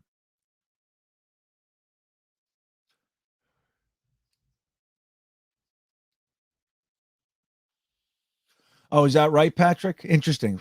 Patrick says he lives in Raleigh And Bam Knight was talked about a lot here on local radio, called him the best player in North Carolina State. So that's interesting, right? Like when I traveled up to Washington, now he was already in the NFL, but everywhere I went, they were talking about what's the quarterback? He was on the Jaguars. Minshew. Yeah, it was like Minshew Town in Washington State. Everybody loved him. And I think for good reason. So, but that's interesting. Guys, look, not everybody gets the spotlight, right? So if Bam Knight can come in and give us more potential than Ty Johnson, LaMichael Pirant, then let's do it. Let's do it. That's, Romeo Dredd says Tevin is gone. I don't know, man. They re-signed him. Now it's what, a $2 million contract, I think it is. And they clearly like him, and they like having that vet in the room. They like him. They've had him on 3 teams, over LaFleur has anyway. Atlanta, Niners, and now the Jets. So, or Washington, right? Too? I forget. I'm mixing it up, I think. But they had him 3 different times. So they like Tevin Coleman. Now he's getting older. He's still kind of effective, right? He had some good plays. But would you rather, like, let's say P. Ryan and Bam Knight are having just a great camp, and you got to lose one of Tevin Coleman, LaMichael P. Ryan, or Bam. Wouldn't you rather go with the young guys? Like Michael Carter's a 2nd-year back. He's not a rookie anymore. LaMichael P. Ryan's a 3rd-year back. And you have 2 rookies. Like, screw it. I hate seeing young players get pushed off the team for old guys that are only 1-year fixes. I that bothers me. Now, sometimes you need to do that. You got to have some veterans around. And I think Tevin Coleman served that purpose last year. Oh, yeah, Chaos, Jeremy. He said it right. Atlanta, San Fran, and Jets. So I had it right. Super smart. Yeah, I'm super smart. Hey. Oh, say about 3 or 4. I can't do it, though. That's hard to do. Jonathan Troyce says, is there a future for Yeboah? I kind of like him. I think so. I think he's developing perfectly. Now, I think that they could have used him a lot more last year, but I don't know what's going on behind the scenes, right? Like, I like Yeboah. I love his work ethic. I like his process. I like his athleticism. I like what he brings, and I like his ability to work on getting better. I like him. As you guys, many of you know, I was screaming his name all last year's draft. From like the end of the 3rd. Well, no, we didn't have 3rd. So the 4th round on, I was yelling Yeboah. When we ended up getting him as a undrafted free agent, I got no less than 50 direct messages within 2 minutes. Everybody's like, oh my God, you're talking about. So I like Kenny Yeboah, and I think that he's definitely got a future. The problem is that if we have 3 tight ends on the roster, like on the 53, you can't, like, who are you going to put on the practice squad? Kenny Yeboah, as we know, plays specials. Boyer is a fan of Kenny Yeboah on specials. He did a good job. He got a couple opportunities with the offense, and he did a good job with those limited opportunities. So it's tough sometimes. Like, you can't keep everybody. They just used a 3rd round pick on Ruckert. They just gave 2 nice contracts out to vets. Now, we know Daniel Brown is gone. We obviously know Griffin is gone. We know Tyler Croft is gone. So that's that. But Kenny Yeboah, Ruckert, Uzoma, and Conklin, that is a fantastic tight end room. Oh, Wesco too. I don't know what they're going to do with Wesco. So I don't know. But I think that this regime probably likes Yeboah more than Wesco, at least as a tight end. Wesco has that potential as a fullback. I don't know what's going on there. I don't know. So I don't know. And I'm rooting for Kenny Yeboah because I think he has a little bit of game that those other guys don't have. A little bit more of a pure pass catcher. He's not the best blocker in line. He's willing, so that's good. But he's more of a his his benefit as far as blocking goes comes at the second level with the defensive backs and those guys. He's good there. He's willing though in line. He'll lower his shoulder and dig. You know, he's not like afraid of it. He's not timid. But you know. Yeah, you know what's funny, Emanon? He says Wesco can go, and it's a shame because I did like Wesco coming out. Now, again, I thought that was a stupid pick by McCagnon. He traded back like 3 times in the 4th and ended up with Wesco. I liked Wesco as a prospect, but I thought it was just the dumbest thing. I wanted an offensive line. Like, we had no offensive line to speak of.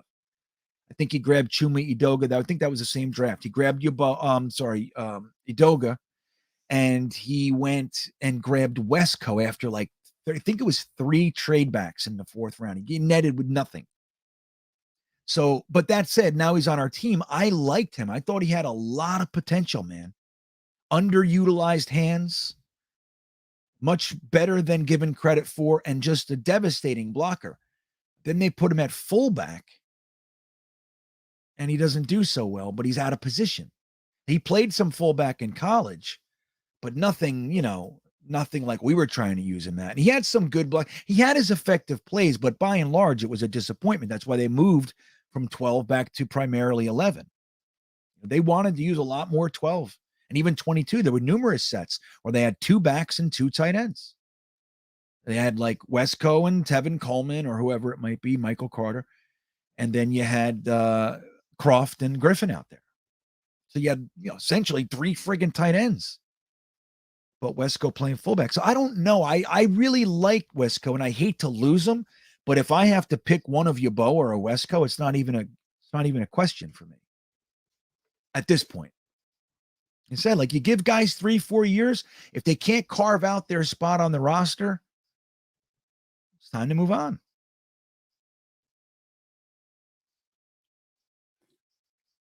That's what I think, Patrick. He says, I think Yeboah and Ruckert are going to be groomed for the future. I agree. The good news is that Conklin is able to be here for a bunch of years, too. He's not old. How old is Conklin? You know? Maybe 26 or something. I don't know. I know that Uzoma was 29, though. What's his name? Jack Conklin. Yeah, Conklin. Let me see. 7. So if he plays offensive tackle. So what is this guy? What's his name? I can't remember. It's not Jack. What the fuck? Why? Josh Conklin? Bill. Tyler. There it is. Thank you. It's about 26. All right. He's 26 and his hair is gorgeous. So that's important. That's important to me. To me, though. Yank it. You don't care. That's the thing. Like, if you grew up like me, you could literally pick me up by my hair and swing me in a circle. It wouldn't matter. It doesn't hurt in the slightest. My grandmother beat the hell out of me with my hair. But think about it. If Conklin is here and he's like the kind of the wily, burly vet Viking tight end, and we have him till he's 33, 5, 6, 7 more years, and then you got Ruckert and Yeboah groomed underneath him, and that's your tight end room for a while. Uzoma will be here for 2 years at least, right? Let me see what his contract is. Uzoma contract. 3-year, $24 million with $15 million guaranteed. So what is that? So that would be 324 is $8 million a year, 15 guaranteed. So that's 2 years. It's a 2-year contract. Now, if he's great. And I think he will be for us. But as he gets older, he is 29. So he'll be 32 or 31 32 at the end of that. His birthday's January. So, but think about it, man. You could have Uzoma and Conklin in front of Yeboah and Ruckert for a couple years, giving them their spots, and they just groom and they come in. And then when Uzoma's old, you let him go, and you got Conklin and those 2 guys. And then when Conklin's old, you got Ruckert and Yeboah as vets, and you bring in another guy. Like, oh man, this is the year of the tight end. And let me tell you, for the Jets, and I could not be happier. We have not seen an effort to improve the tight end position like this year in 20 years. The closest we did was using a first-round pick on Dustin Keller when we traded back into the first. So I couldn't be happier. You guys know I've been screaming tight ends for years. Why don't we put a focus on the tight ends? So I couldn't be happier. I'm delighted. Now, that said, would I have used a third-round pick on Ruckert? Probably not. I'm very happy with the pick, and I'm very happy with the player, and I love the whole story. But that wouldn't have been my pick. Just is what it is, being honest.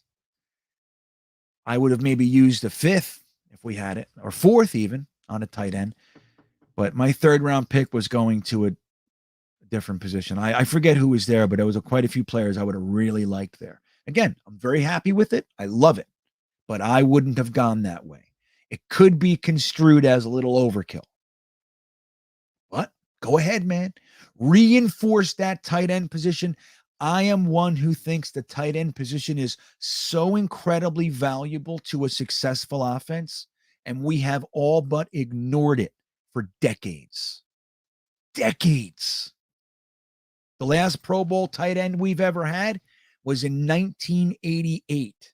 What is that madness?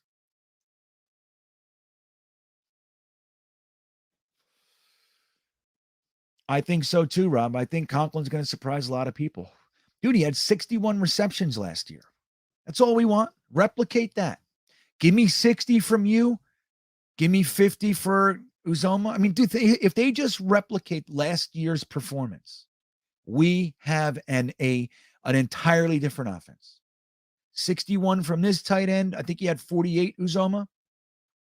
That's 50 where I come from, right? 60 and 50.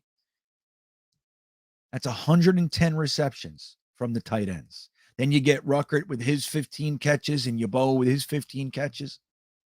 You know what I mean? Whole mess of touchdowns because tight ends love to score touchdowns, baby. Do you foresee C.J. Mosley restructuring his I think that's possible. Now, we have to see how C.J. Mosley plays this year and how interested our regime is going to be. Now, I think they love him. And as time goes on, his contract isn't as obscene as it was 3 years ago. You know what I mean? And then next year, if the rumor is true and the cap goes up $30 million, C.J. Mosley's contract's not even that bad. I think next year he'll be $18 million, if I remember correctly. Somebody can look that up if you'd like. But I think C.J. Mosley should be around here for a while. Like, keep him. He's a good leader. He's well respected. He plays his damn heart out. He's been on the worst teams in Jets history. In my opinion, I know we've had worse records like the 1-15, but that team was better than the team we played in 2019 and 20. Holy shit. Holy shit, were those teams atrocious. Like the team in the 1-15 team, they lost a lot of games like close. They were like in it. Don't forget, we had Jeff Graham, Keyshawn Johnson, Adrian Morrell. We had some players. Couldn't put it together because the coaches were morons. But the team in 2019 was gross. 2020, worse.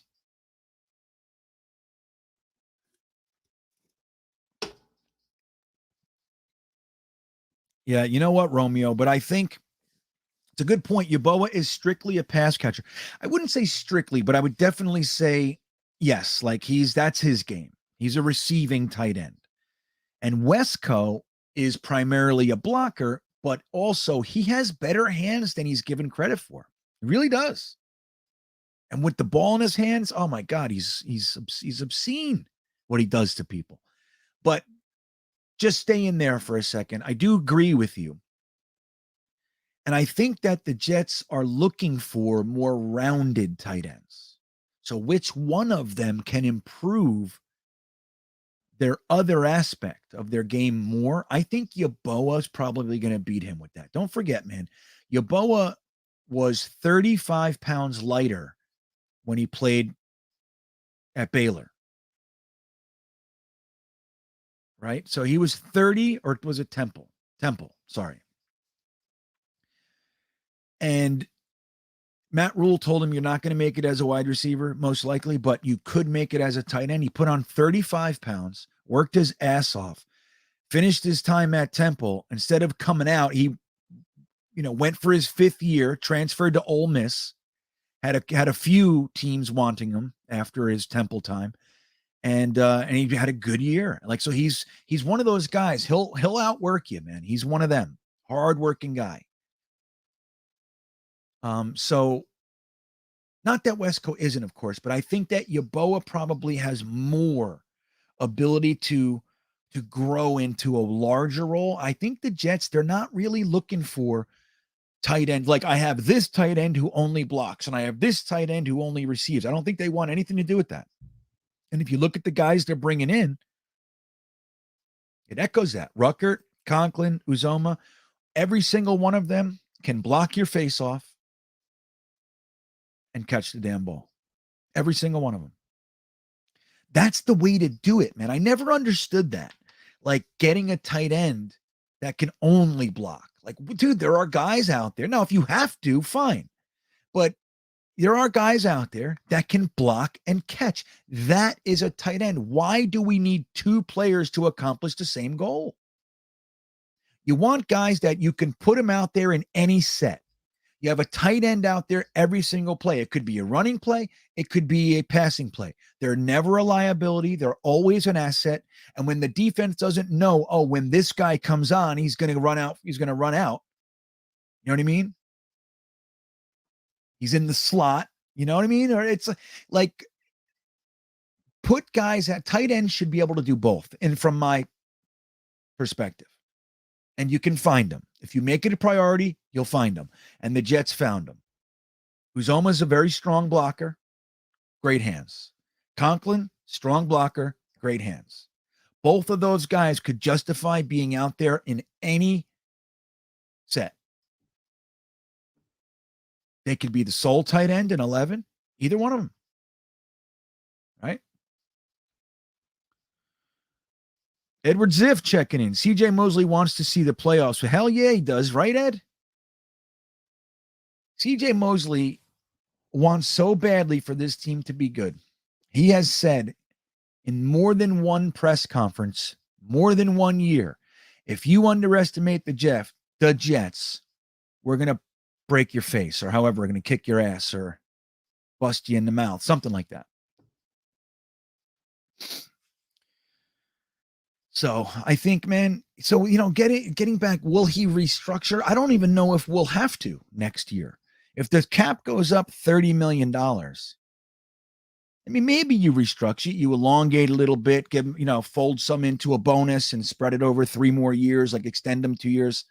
Why not have CJ Mosley? If he continues to play hard, why not have a guy here for 5, 10, 7, 8 years? Why? We used to. Mo Lewis played his whole career here. Marvin Jones played his whole career here. Kyle Clifton played his whole career here. You know what I mean? Why not? Like, we've gotten away from that. Like, as soon as a guy, he plays 3 years, and Jets fans and whoever else for that matter, they want to cut him. Like, keep him. Keep continuity when they're playing hard and they're good. Play them. Now, if they fall off a cliff and they suck, obviously it's a different story.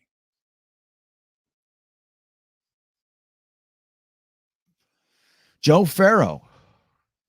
But I'm with you, Ed. I'll tell you. Joe Farrow says, GreenBean, what position did you want at 101, safety or linebacker? 101. You know what? I have to look back, man. Hold on. Let me just do this real quick for you, Joe. I was probably thinking linebacker or safety. I would have taken the best guy out of one of those 2 positions. And I was not against offensive line there either. Hold on. Let me see. 2022 draft. Let me see what's going on. That's the draft tracker. Let me see here. Where'd it go? There it is. Okay. Let me see who was still on the board there at 101. Oh, you know who I wanted? You know who I wanted, Joe? I wanted Leo Chanel. That's who I wanted there. Yep. He was still there. Let me see here. Who else was there? Perrion Winfrey. I could have seen that. Then we took Max Mitchell at 111. So yeah, I was thinking Leo Chanel. That's who I wanted. Now again, I love the pick. I love the player. I love the story. But from my vantage point, my limited vantage point, I think we needed some linebacker help, man. Now they want to go run it back with Sherwood and Nasruddin and Wilson or Williams. Okay, maybe they bring in Quan Alexander. Okay, fine. But I wanted Leo Chanel. I couldn't believe, I was like, dude, he's right here. And interestingly, he got taken 2 picks later by the Chiefs. That's who I wanted. Let's see who else is there. Yeah, oh, you had Brandon Smith. You know, and that's the thing too. When we took Michael Clemens, Brandon Smith was still there, and I like Brandon Smith as a prospect. I didn't think he'd still be there in the 4th, but he went. Brandon Smith went 3 picks after. So see that? So like you had Leo Chanel sitting there for us at 101, and then you had Brandon Smith sitting there at what the hell was it? 117. So, and right after both those picks, like those were the last times you were going to get those guys. 2 picks later after 101, Leo Chanel's off the board. 3 picks later after 117, Brandon Smith is off the board. So that was it. Like they were going right there. And we had an opportunity. So again, I'm not unhappy with who we chose. I'm really not. I like Ruckert. I liked Max Mitchell. I've talked about Max Mitchell a few times. I liked Max Mitchell. I think he's developmental. Like I would, if that was our pick to start, I would not be happy with that. But I like Max Mitchell, and I think he can start, but I wouldn't want to see him thrown in right away and start. So that's all it was. You know, again, they picked Jeremy Ruckert. I said, you know, I commend this team. I commended Joe Douglas, as surprising as it was. I commended Joe Douglas when he took Breece Hall. Okay. I commended him. Like, you have balls, sir. He has a vision for this team, and he doesn't care what you or McShay or Samini or any of the Kuiper. He does not care what they think. They trust their own evaluation, their own board, and their own vision. And the best player to help Zach Wilson in this offense at that time, from their perspective, was Breece Hall. I thought they were going to go with Nakobe Dean there. Why wouldn't I think that? The idea that we left that draft without a linebacker blows my mind. Blows my mind. But we did use 2 picks on linebackers last year, albeit them later picks. But they did. They used 2 picks last year, and they wanted to see them. Okay. But yeah, man. Leo Chanel. But no, Breece Hall's really, I mean, come on, man. 10 years ago, Breece Hall is a top 15 pick. 5 years ago, he's a first-round pick. Clearly. I was listening. You know what? I was listening to Cool Your Jets today. You know, the JetX guys, the podcast with Nania and Blessington. And they were talking about this a little bit. And I have to say, I really agree. Like, they were just comparing Breece Hall to the recent top running backs drafted. You know, Clyde Edwards-Helaire by the Chiefs at the end of the first round a couple years ago. And both of them agreed. And I feel the same way. Breece Hall's a better prospect than Helaire. That's the way I feel. That's the way I see it. And I was happy to hear them say that because I'm in danger, just like you guys are, of being a homer. You know what I mean? I want my guys to be the best. You know what I'm saying? I do.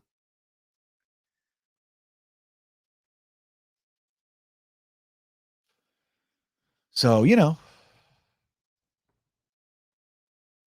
but I like it. I think the fact that Joe Douglas, Mike LaFleur are solid, like they want to be 12 personnel. They want to have a running game that is not one guy deep. They want to have a dominant running game with tight ends that we can play action the shit out of you. You have to respect our run game and tight ends that can lay a solid block, peel off, catch the ball, and get 12 yards a clip easy. That's what they want. And I love it. And then you have wide receivers that can truly develop into number one types, Elijah Moore, Garrett Wilson, Denzel Mims. I know Jets forever. Chanel is horrible. We'll see. We'll see. Does he? Brandon Smith sounds like a bust to you, Juju? It's an interesting take. He sounds like a bust. I don't like him.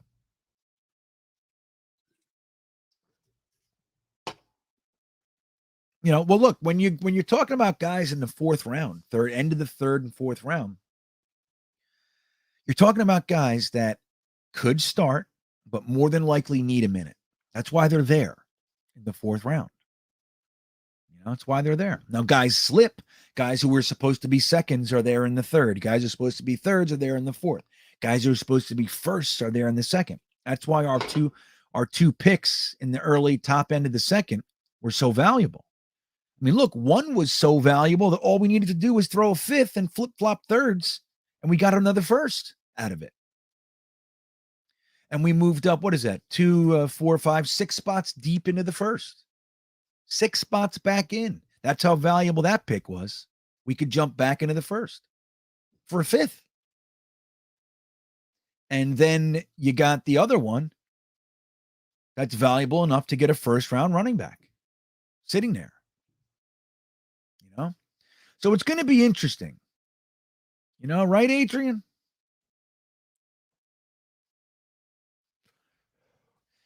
Now, like Talking Jets with Tigo says he doesn't think linebacker is a position in need. Well, I'll tell you what, 9 out of 10 Jets fans before the draft didn't feel that way. Looking at it now, sure, I still think we need it. I think at the end of this year, most likely, and I believe me when I tell you, I would love to be wrong about this. I think we're going to find out that we don't have the horses in the linebacker room. Now, maybe we bring on Quan Alexander. That would be good for a year while Sherwood is getting back up to snuff. But betting on Sherwood right now is not something that I would have preferred to do. I would have preferred to bring in another young guy. But again, like I said in the last stream, if they use 2 picks on these guys rather than bringing in another third-round pick or whatever it might be. Let's say it was Leo Chanel in the third. You use a third-round pick on him, and now he's in the mix, and you kind of, pressure these guys before you even see them. Really, they see him in training camp. They saw him in practice. They saw the limited games, and they feel really good about what they're doing. So rather than pressure them, they want to give them their time. This isn't our Super Bowl year anyway, so why not, right? I get it. I just struggle with that. Well, and the thing is, if we're going to a more 2 linebacker set more than we run 3, then it makes more sense too. Then you maybe it's not as needed, but you got to have 4 linebackers, man. In my opinion, you gotta have them. Now, if Nasruddin I think Nasruddin had the most potential to be labeled the steal of last year's draft. Like Bryce Hall the year before. He shouldn't have been there in the 5th. He's much better than a 5th round pick. If you look at the 5th round picks in that draft, Bryce Hall's it. Like he's the highest impact so far. And we don't know what'll happen in 2-3 years with these guys, but many 5th round picks don't even make it 3 years. Bryce Hall's already been a starter, and he's going to be fine in this league. He's going to play a while. So, when you look at 5th round picks, they don't always help you out.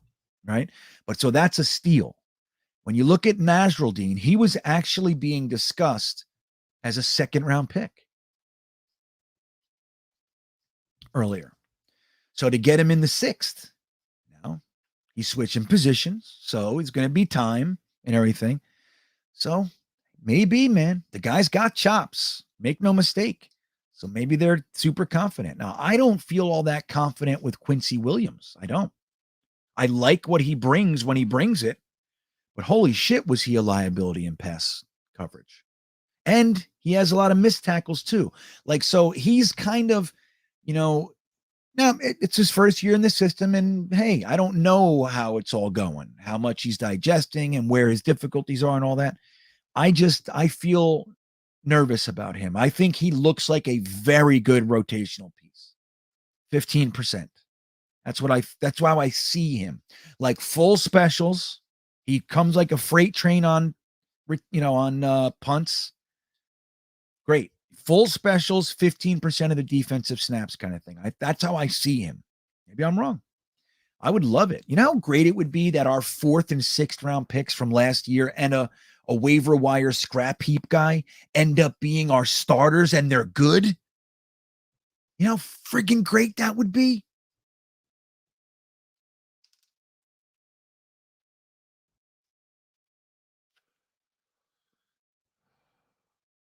How great that would be, man.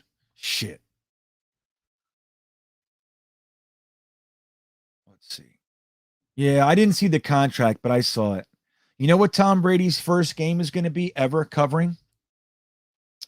If he does games, I know he's going to be like a lead analyst or some shit.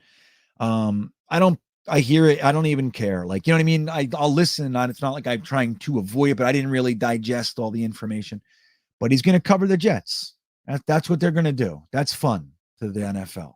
That's what they're going to do.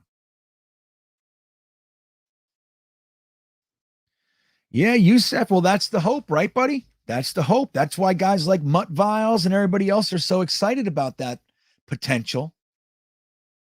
Can you imagine if the Jets open the season on Sunday Night Football versus the Pats and it's Zach Wilson's coming out party? That is what we call best case scenario. Now, I will just ask you, how many times has best case scenario worked out for us? You know what I mean? That's all I'm saying. But to your point, that would be the best damn thing in the world. Especially if we're all there. Like, bet your balls. I'm going to opening day. If it's Sunday night, if it's Tuesday morning, I'm going to be there. And that'll be the biggest blast ever. Ever. Wouldn't it? Oh my God, that would be good. I just don't see it. All right. Thank you, Jeremy. Let me see here. Edward Ziff checking back in. Thanks, Ed. He says, JD is done rebuilding. Now build pipeline and tweak. Yeah. Well, Ed, isn't it going to be weird? There are Jets fans that, maybe they're 18, maybe they're 20, but they've only been really getting in, like really digging in for the last few years. That whole time, we've had numerous firsts, numerous seconds, numerous thirds.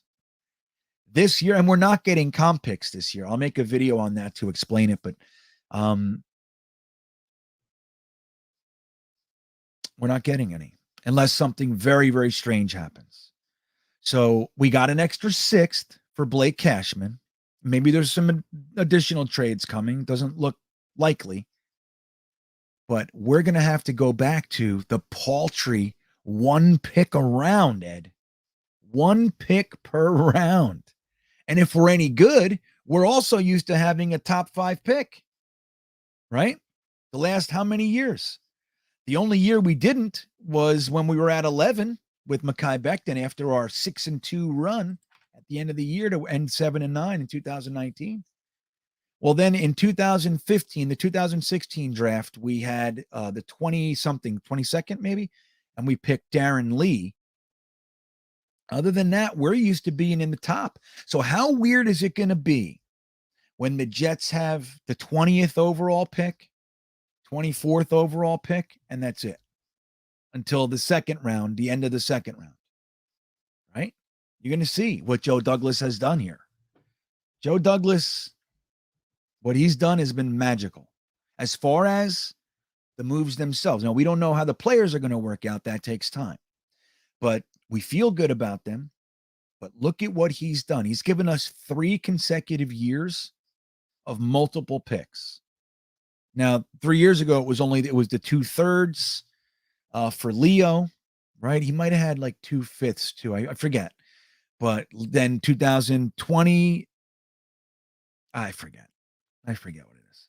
But then he made the trades in draft in 2020. Remember, he gained 2/3 and then he made 3/4 out of it. Then he traded his 6th to get a guy, he's a mover and a shaker. But yeah, I think our foundation is laid. Our foundation is laid, guys. It's fantastic. Our foundation is laid. And it's a good one. It's a good foundation, not only with upside and talent, but it's with guys that are the highest caliber character guys. And not like, wear a suit and tie and speak prim and proper. It's about work ethic. These guys, dude, we got cream of the crop work ethic guys in here. Winners. It's a whole different thing. Heibendal, thank you, sir. He says, Green Bean, who do you want the Jets to play first and why? I want the Jaguars. This way we can see who got better. Yeah, well, best case for me, if they said, hey, Green Bean, pick it, I would pick the Jags. Number one, I think it's exciting, right? 2 bottom of the roster teams. You got the worst team in the league and the 4th worst team in the league. You got last year's first quarterback and second quarterback taken. They had their first year. Let's see what goes on. They both had very eventful off seasons, right?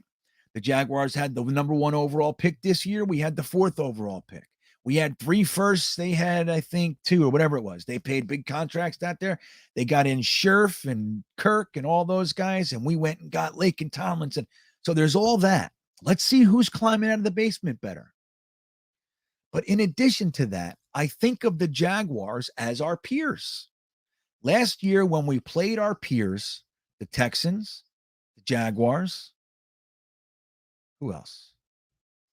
There's another one I thought. Texans, the Jaguars. Anyway, we beat them. When we played our peers last year, we won. And that's the thing. It's important to be the best of the worst first. If you can skip it all, great. But generally speaking, there's a climb up the ladder. See what I'm doing here? See, I'm grabbing one rung. I'm climbing. This is me climbing up.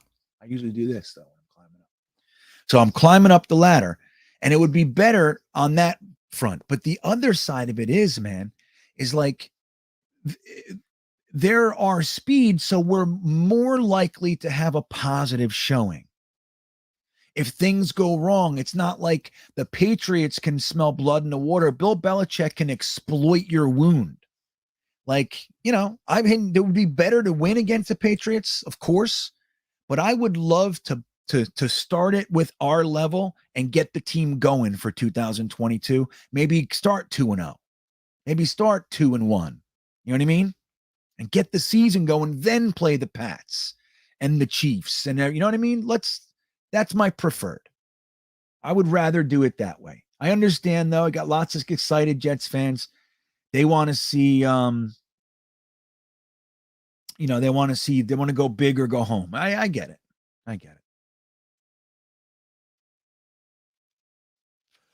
PJ, you know what? He says it's a business. And yeah, I don't want any primetime games. I know people get so like they want them. I hate them. I do.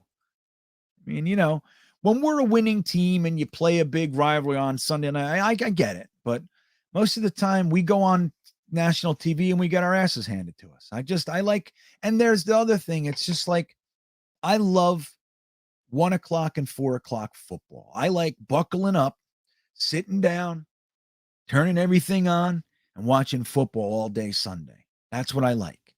And then when you do Sunday night, next thing you know, I'm up till midnight. You know what I mean? I'm up till 1 a.m. looking at recaps and talking to people and everything else. And then I can't go to sleep till 2. That's just, I don't know. For me, I'm just like, I could do without this. But there's a word that you could use to describe this person that's talking to you, and that is old. Maybe I'm getting old, but I always felt like that about Monday Night Football. People would get all excited about it. We got 3 Monday night games. Yeah, I'm like, I don't know. That's just me. It's just personal preference. But you're right. I mean, if you're looking at marketability, I don't know, PJ. I think that the Jets-Jags opening day could be more exciting for NFL purposes.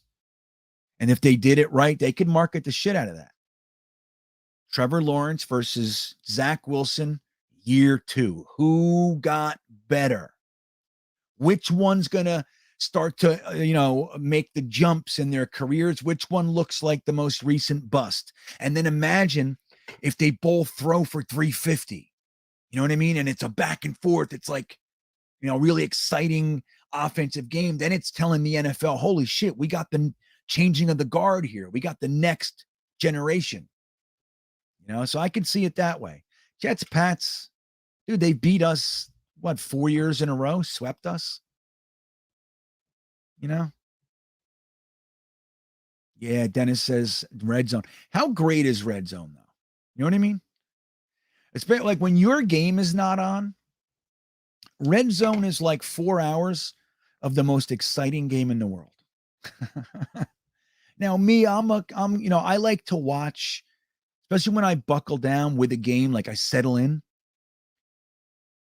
Like it's like the Patriots versus some other team. Like I root for that other team like they're the Jets. That's how much I hate the Patriots. Like I root against with the same vigor that I root for. So I like to watch the whole game. I like to see how games develop, and like I enjoy that stuff. Keep your eye off the ball, so to speak. But red zone, it crushes it. Jeremy, you want to pop in? I'm going to stay for like a few more minutes. You want to jump on? Yeah? Okay. Let's say hello to our good buddy. He's back there watching your chats and everything. Let's say hello to Jets Chaos with Jeremy. So I noticed there's a difference in your name there. Is it me or just something different in your name, Jeremy? What happened? Yeah. Initially I was saying, I'm going to cover all these football teams. I don't got time to cover other teams. So it's not NFL chaos. It's a lie. It's Jets chaos. Yeah, we all have, it's funny, guys. There's a few other dudes that have some channels in there, Talking Jets with Tigo and Jets Show. So, we have these ideas about the channel. I'm going to do this and this and this and this. And then you realize, wow, this takes time. This is effort. This is not exactly easy, So now if you're not married or don't have a job or make it a little bit easier, you have more time at your disposal. But yeah, we find out that maybe my goals were a touch lofty. Yeah. So maybe good for you. Maybe covering 32 teams wasn't very realistic for someone who works full time in an elementary school. You're a principal in a school, right? So what do you think? Let me ask your opinion on that. Then I'm going to get to Iowa, man. Iowan Jets fan. What do you think of this idea of starting? It's a rumor right now, but what if the Jets opening day game is Sunday Night Football against the Pats? Are you yay, nay? How do you feel about that? I don't mind it being the Pats. I'm nay on the Sunday night part because, like you, I'm very old. And I don't want to wait that long for it to start anyway. I love the 1 o'clock games because for me, it's waking up and it's getting brunch set up or breakfast and watching the game right at 10 o'clock. And then I have the rest of the day to process it, enjoy other football without pressure and stress. So I don't dig it. And I'm like you, I was never really into those off Sunday games. Yeah. And like, I can understand people's excitement, but I mean, like O'Leary said early, guys, like butt fumble. There's so many embarrassing moments for the Jets that were on Monday Night Football or something. It's like in front of the world. Like, can we just get our legs under us first and then show us to the world? like I said, can I iron my pants first before I walk out on stage, please? My in front of the world memory was Thurman Thomas breakout game against us on a Remember Monday that? night. I remember that game. Yeah. I was like, who the, you know, what's funny? Because the same year I think it was the same year, but we had Blair Thomas at the time. Yeah, the And I bus. was thinking, like, Blair Thomas was this heralded guy, number 2 overall pick. And I was like, why is this guy better than our Thomas? You know what I mean? Like, Yeah, yeah. It was annoying, but Thurman Annoying. Thomas was that bubble pick. He was picked, first in the second round, and I'll never forget it when they interviewed him. He looked pissed off. He looked at the camera and he said, "There's going to be 30 very, very sorry teams." yeah. And he was right. Yeah. Is he Hall of Fame? I think he's Hall of Fame. Oh, he has to be. He's one of the greats. Yeah. So. I'll tell you, man. Let's see here. So, Iowan Jets fan. Thanks, buddy. Checking in. Some of us used to only be able to see the Jets when they played on primetime, you curmudgeon. Well, here's I can appreciate that. Well, that's your own fault for picking a team that does, fucking 2,800 miles away. But in seriousness, that it's been about 25 years that NFL Sunday Ticket's been out there, so you could do that. You know what I mean? I know it's not cheap though, man. It's not like, I wish you could just pick like your team and watch that. That would be nice wrinkle. Like I only want to watch the Jets games and then whatever's on TV. Iowa, you got to tell me, what team do they show out there? They definitely show some NFL, right? And I can appreciate what he's saying though. A lot of guys, they're not home team. Look, I lived in Florida for a long time, so the Jets were not the team. When they played Miami, at least I got to see those games on TV. And then I live in Virginia now. I never get Jets games down here. Hey, Never.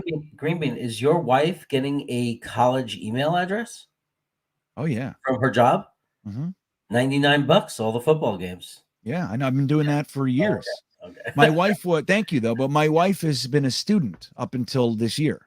Okay, cool. So we got it that way too. So we've been doing NFL Sunday Ticket, but not the satellite. It's through the app. That's why I'm always behind in the games. Right. So it's great, but when I'm doing live streams, not so great. Yeah. You know what I mean?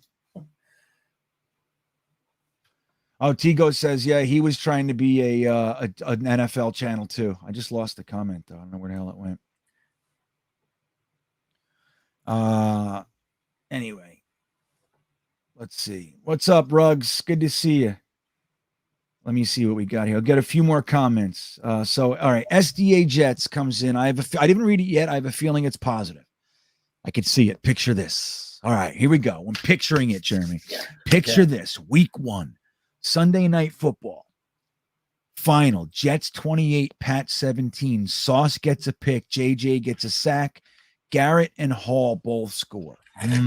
Yeah. I love it. You got me, SDA Jets.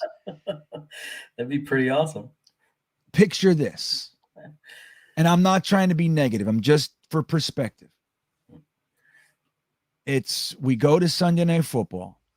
Zach Wilson and his offensive line isn't settled yet because they shuffled everybody around. They look better, but they're not settled. Zach gets sacked 4 times, throws 2 picks. And our defense isn't settled either because we got all kinds of new parts, rookies, everything else. And we lose by 2 touchdowns because that's, I'm not, just for perspective. Isn't that worse on Sunday Night Football than it would be at 1 o'clock? SDA Jets. Now, I prefer your scenario significantly. And again, you guys know I'm the positive guy. I'm definitely not a doom and gloomer. I want everybody to think this through when we're rooting, when we're putting some energy out into the ether, like you got to think about the other side. Like, is it worse to lose to the Pats week 1 on Sunday Night Football or 1 o'clock? What do you think, Jeremy? 1 o'clock or so? You think there's no difference? Oh, definitely a difference. I mean, come on. I have to hear it so much more when it's like national TV. I'm in Sacramento. At least I'm safe, and it's hidden when it's Sunday and we get humiliated. Maybe Right. 1 or 2 people bring it up. But when it's on Sunday night or Monday Night Football, like since I've been in California, man, it's hell the next day. It's like everybody, It is. man, your Jets are awful. Yeah. Brutal. Well, you're lucky. You do have that buffer, though. You know what I mean? You're not like in the, like when you're up in the Northeast, like there's a wound all week. People are poking you wound. Now, Youthforia does have a good point. I have to say this. He says 1 p.m. losses are the worst. Now, maybe not worse than Monday night, but you know what 1 p.m. losses do to you? Or, the first game for you, they'd be 9 or whatever it is for you. Yeah. At It 10 a.m. ruins the rest of the day. I don't want to watch another snap of football. When the Jets lose at 1 o'clock, I'm done. I'll go mow the lawn. Yeah. You know what I mean? I don't give a shit about football anymore. Now, when they win, I'll watch the 4 o'clocks. I'll watch the Sunday game. I'll spend all night chatting with people on Jetnation or everywhere. Did you see that play? I know it was so great when he threw it. I thought, we do that all night. But when we lose at 1 p.m., I go click and I make broccoli, Yeah, well, the worst part last year for me was maybe used to it, but was, I was doing the show with Frankie then for most of the season on Sunday night. So the worst was, man, how are we going to face everybody? Especially me, because I always had the wild takes predicting great things. And then I had to get in front of everybody and explain what went wrong. Yeah. So Marshall says, where's the faith? Where's the faith? Where are you getting your faith? That's what I think we're going to have a very good year. I would rather give us more of an opportunity to get our legs underneath us to ride us through this season. I'd rather play the Pats week 4, week 5 than week 1. That's all I'm saying, Marshall. That's all I'm saying. Lose that energy. Dude, let me tell you. This is the exact, I talk about it all the time, Marshall, and I did this last year, the same thing. We create such high expectations going into week 1 that if it goes awry, the come down is like a train hitting a brick wall. Yeah. You know what I mean? Just you could be excited, of course. And I'm done. Man, anybody who's watched me for any time, I'm always the guy finding the positive wrinkle. Always. Something to look at that stops the doom and gloom. Right now, we're talking about a rumored schedule. You know what I mean? So I don't want to get too much on one side. It's just my perspective. If we look, I'm going to be rooting. I'm not going into any game saying we lose. Now, look, let me show you guys the clip. All right. This is me week 1 last year. Okay. So just give it a second. I'll only play it till my clip is done. But this is me walking through the stadium parking lot week 1 last year. Okay. This is who you're talking to right now.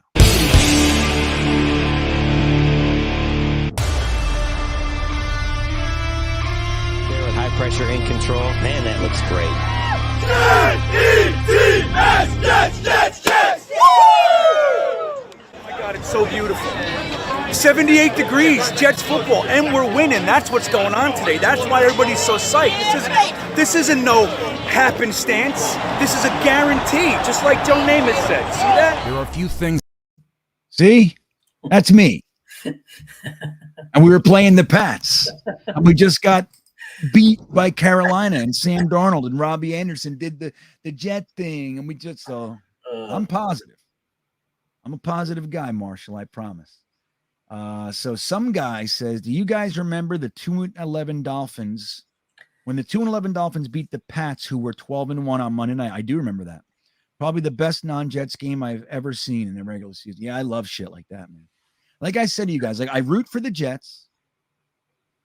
And everything else in the NFL for me is rooting against everything. Like if the Bengals are playing the Chiefs, I figure out and identify which team I need to win to benefit the Jets in any way, shape, or form. Or if that team got one of our players as a free agent and I root against that too. It's always rooting against. And when I root against, it's just as passionately as I root for the Jets. Like everything in the NFL for me revolves around the Jets or players and personal stuff I have going on. Like Robbie Anderson and Sam Darnold. People say, oh, I'm hoping Sam has a great career. Not me. Hell no.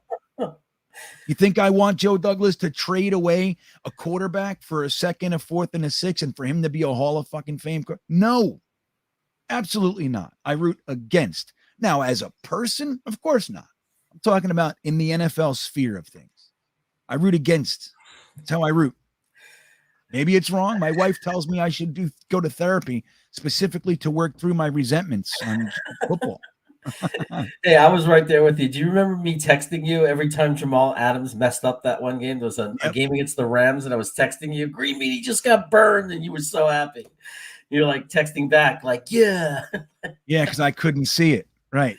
I forget what I was doing, but yeah. You got burned again. Oh my God, he just dropped a pick.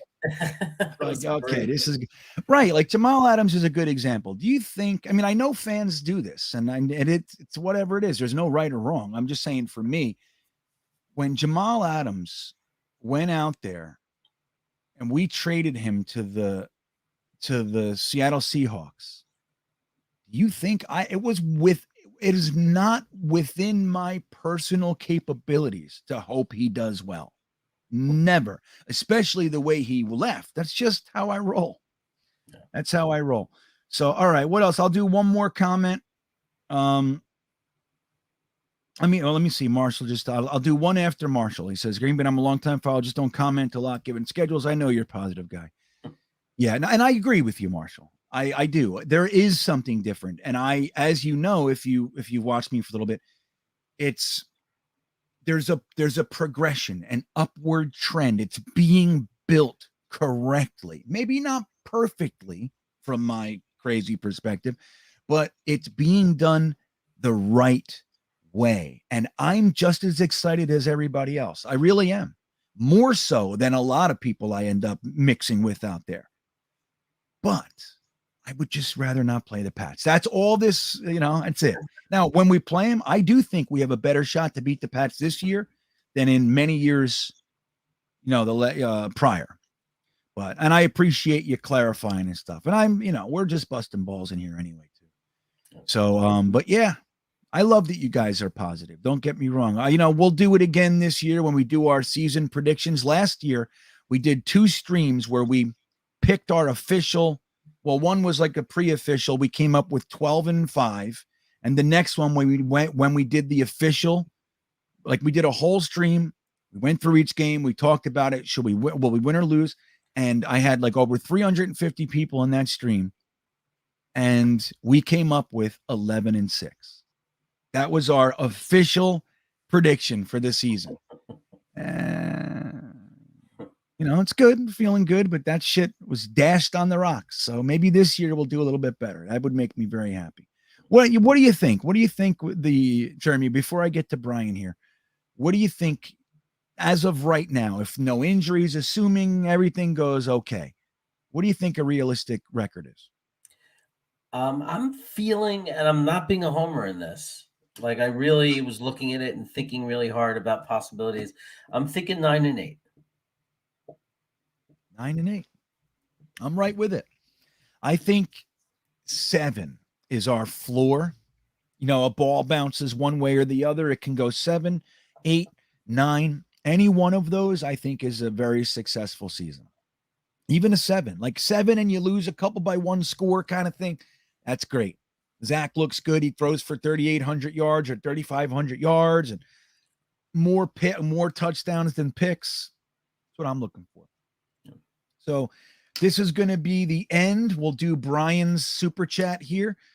Thank you, Brian. He says, Pats have no offensive coordinator and new pieces on the O-line. What will Mac Jones be without McDaniels? I can't wait to kick the shit out of them in prime time. Hey, man, there's a lot of pieces there, and they're real. That's what you said. I'm with you, man.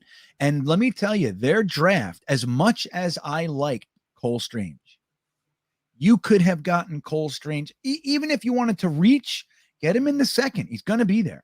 He was going to be there in a second. Whatever they were doing in that draft did not make any sense. I think they got talented guys, but it doesn't make sense. And it almost looks like he's senile or something. Like, I don't know what it is. But so add that to everything you're saying, Brian, and I do think that they're ripe. They're ripe. And if we win on opening day, it would be the best. If it's opening day on Sunday night, even better than the best. I'm totally with you. And believe me when I tell you, when it starts getting dialed in and we know the official schedule and I start really getting my brain around shit, by the time we get to week 1, I'm going to be venomously positive. You know what I mean? It's just how it is. I'm going to be like, well, yeah, I'm going to say, give you 15 reasons why we're going to beat them. And they're all going to sound logical and standing on solid ground. People go, wow, that's a lot of good points. Like, that's how I get. I'm like, but right now, I'm just like being a little bit more tenuous or apprehensive, let's say. Yeah, look, Joe Ferris says, is Adam still lighting up cigars? Yeah, I think he is. Look, he's a true narcissist. So he doesn't see it. He doesn't see anything that he does as like negative impact or, selfish. He doesn't see that. You can see it all over him. Jets Forever says 17-0. I thought Nolan had a comment before I leave here. I know I just said, let me see. Mac Jones. I don't know what it was, Nolan. I saw something, but I'll grab this one. Mac Jones, he will get even better learning more playbooks, to be honest. His football IQ is his best trait. Yeah, I mean, look, what I can tell you is that it's not as strong of a negative that he has to learn a new playbook. But the Patriots do a thing where even though that's McDaniels is leaving, they keep the same systems in place. That's why the Patriots are so good for so long, is when you add 3-4 new pieces, it's literally 3-4 new pieces into the stable systems that they have in place. So it's not like here, like, look, we're changing systems, we're moving players, we got rookies. So it's like 15 moving parts. The Patriots have one moving part. And that's why they've been so good. Now, Josh McDaniels has been the orchestrator of that offense the whole time. You know what I mean? So they're losing a major piece. But Mac Jones is a smart guy, and he's a good quarterback. I don't think he's going to ever be great, but he's a good quarterback. He's solid. So they can beat you. You know what I mean? But I do think that it's time. It's time for us to beat these pieces of shit. Right. And I would love it if we beat the living hell out of them. That's what I would really like. Okay. One more. Let's see. I'm the best in the nation. Yeah, it's so good. I'm the best in the nation. And what happened that game? Didn't he get burned like 3 times in that game? Wasn't that the Cooper Cup game? It may have been. Yeah. I mean, look, he was bad every time I saw him. He was bad against running plays too. I showed you Henderson's highlights for the Rams running back, his highlights. And in so many of the plays, you see Jamal just getting brushed off by one guy, like just being taken out of plays, not hustling. He's just such a fraud. Yeah, he is a fraud. For Romeo Dredd sticking up for Jamal Adams a little bit. Everyone forgets Jamal Adams' dad was in the NFL. Adams was not going out like that. Don't hate people. Oh, I hate them. Not people. I don't hate people. I hate players. You see what I mean? There's a difference. There is. Right. I don't root against any person in their life. This is a sports thing. People, a lot of times, Romeo, people have difficulty separating the two. They think like I just said, rooting against Sam Darnold. I don't want a single bad thing to happen to that person in real life. But on the NFL stage, I want him to crash and burn. That's what I want. Why? Because we traded him. That's why. I want to be right. I want my GM to be the smartest GM. That's why. You know what I mean? That's it. That's what it is. It's a sports thing. I grew up in sports, man. It was like, that's all we did was bust each other's balls. You know what I mean? Like, that's what it was. We hated on the team. You would go to a Yankee game and what they're selling shirts outside. Boston sucks. Like, that's what it is. You know what I mean? I would get shirts. I had a shirt that said the Giants suck. And why? Because they were our crosstown rivals. And I was in high school, like the 1986 Giants. I was a freshman in high school. Like, they were Lawrence Taylor, Leonard Marshall, Carl Banks. Like, they were the best team in the world. And the Jets were actually good that year. We were 10-1 at one point. Yeah. So I got, dude, when we failed and they went to the Super Bowl and won, believe me, the Giants fans around me were cruel to me. You know what I mean? They rubbed my face and shit, and they did it all through my childhood. My whole family's Giants fans, you know?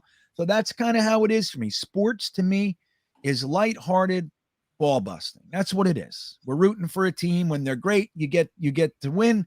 When they suck, you got to eat some shit. Like, that's the way it is. And again, I never root against people in their personal lives.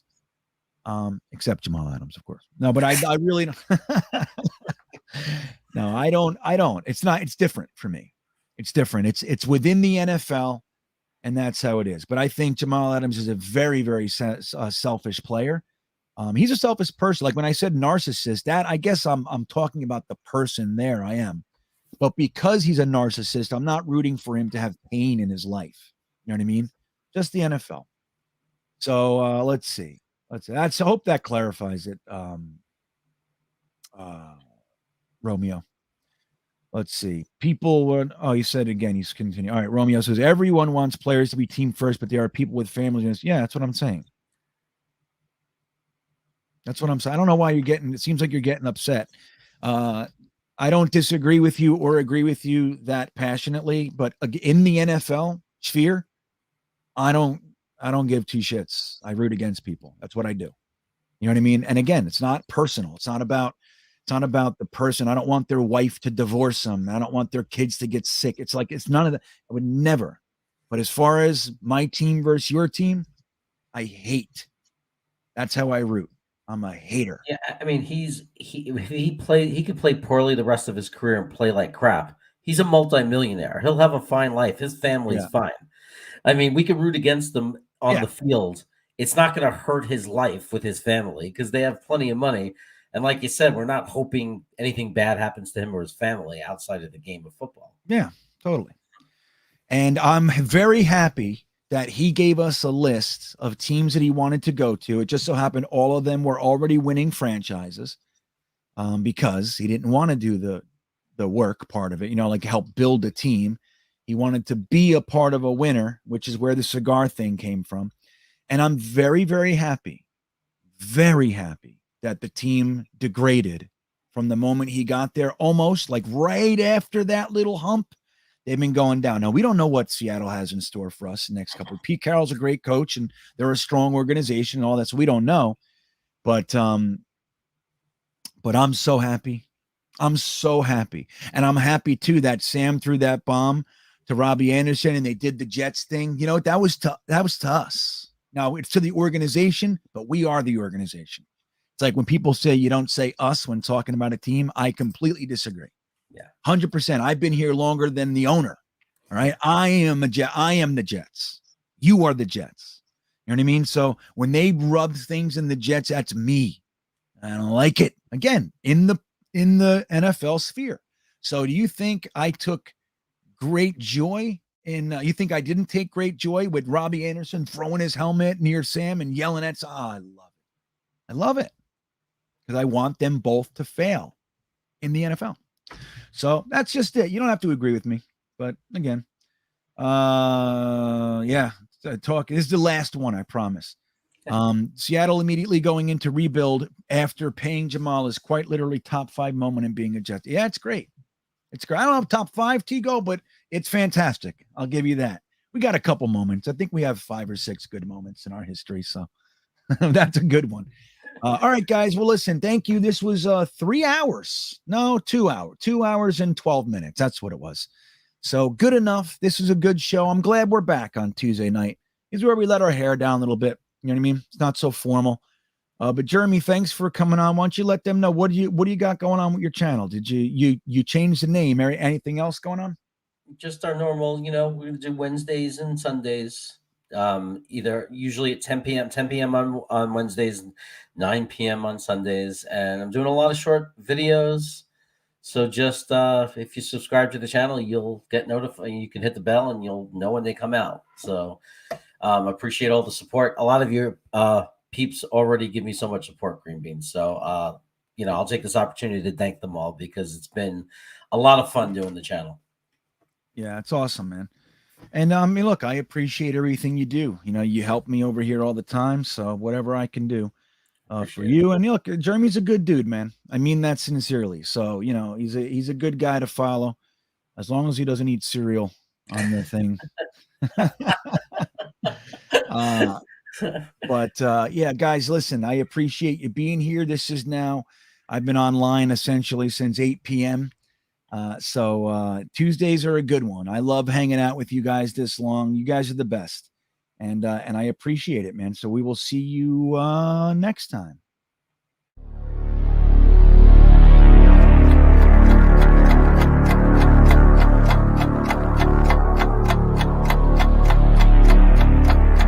I think he's going to be day one, a violent vertical edge setter. We compete today. I see some gas off the edge. Get that mindset to put your shoulder on somebody. Dig, run. You're finished.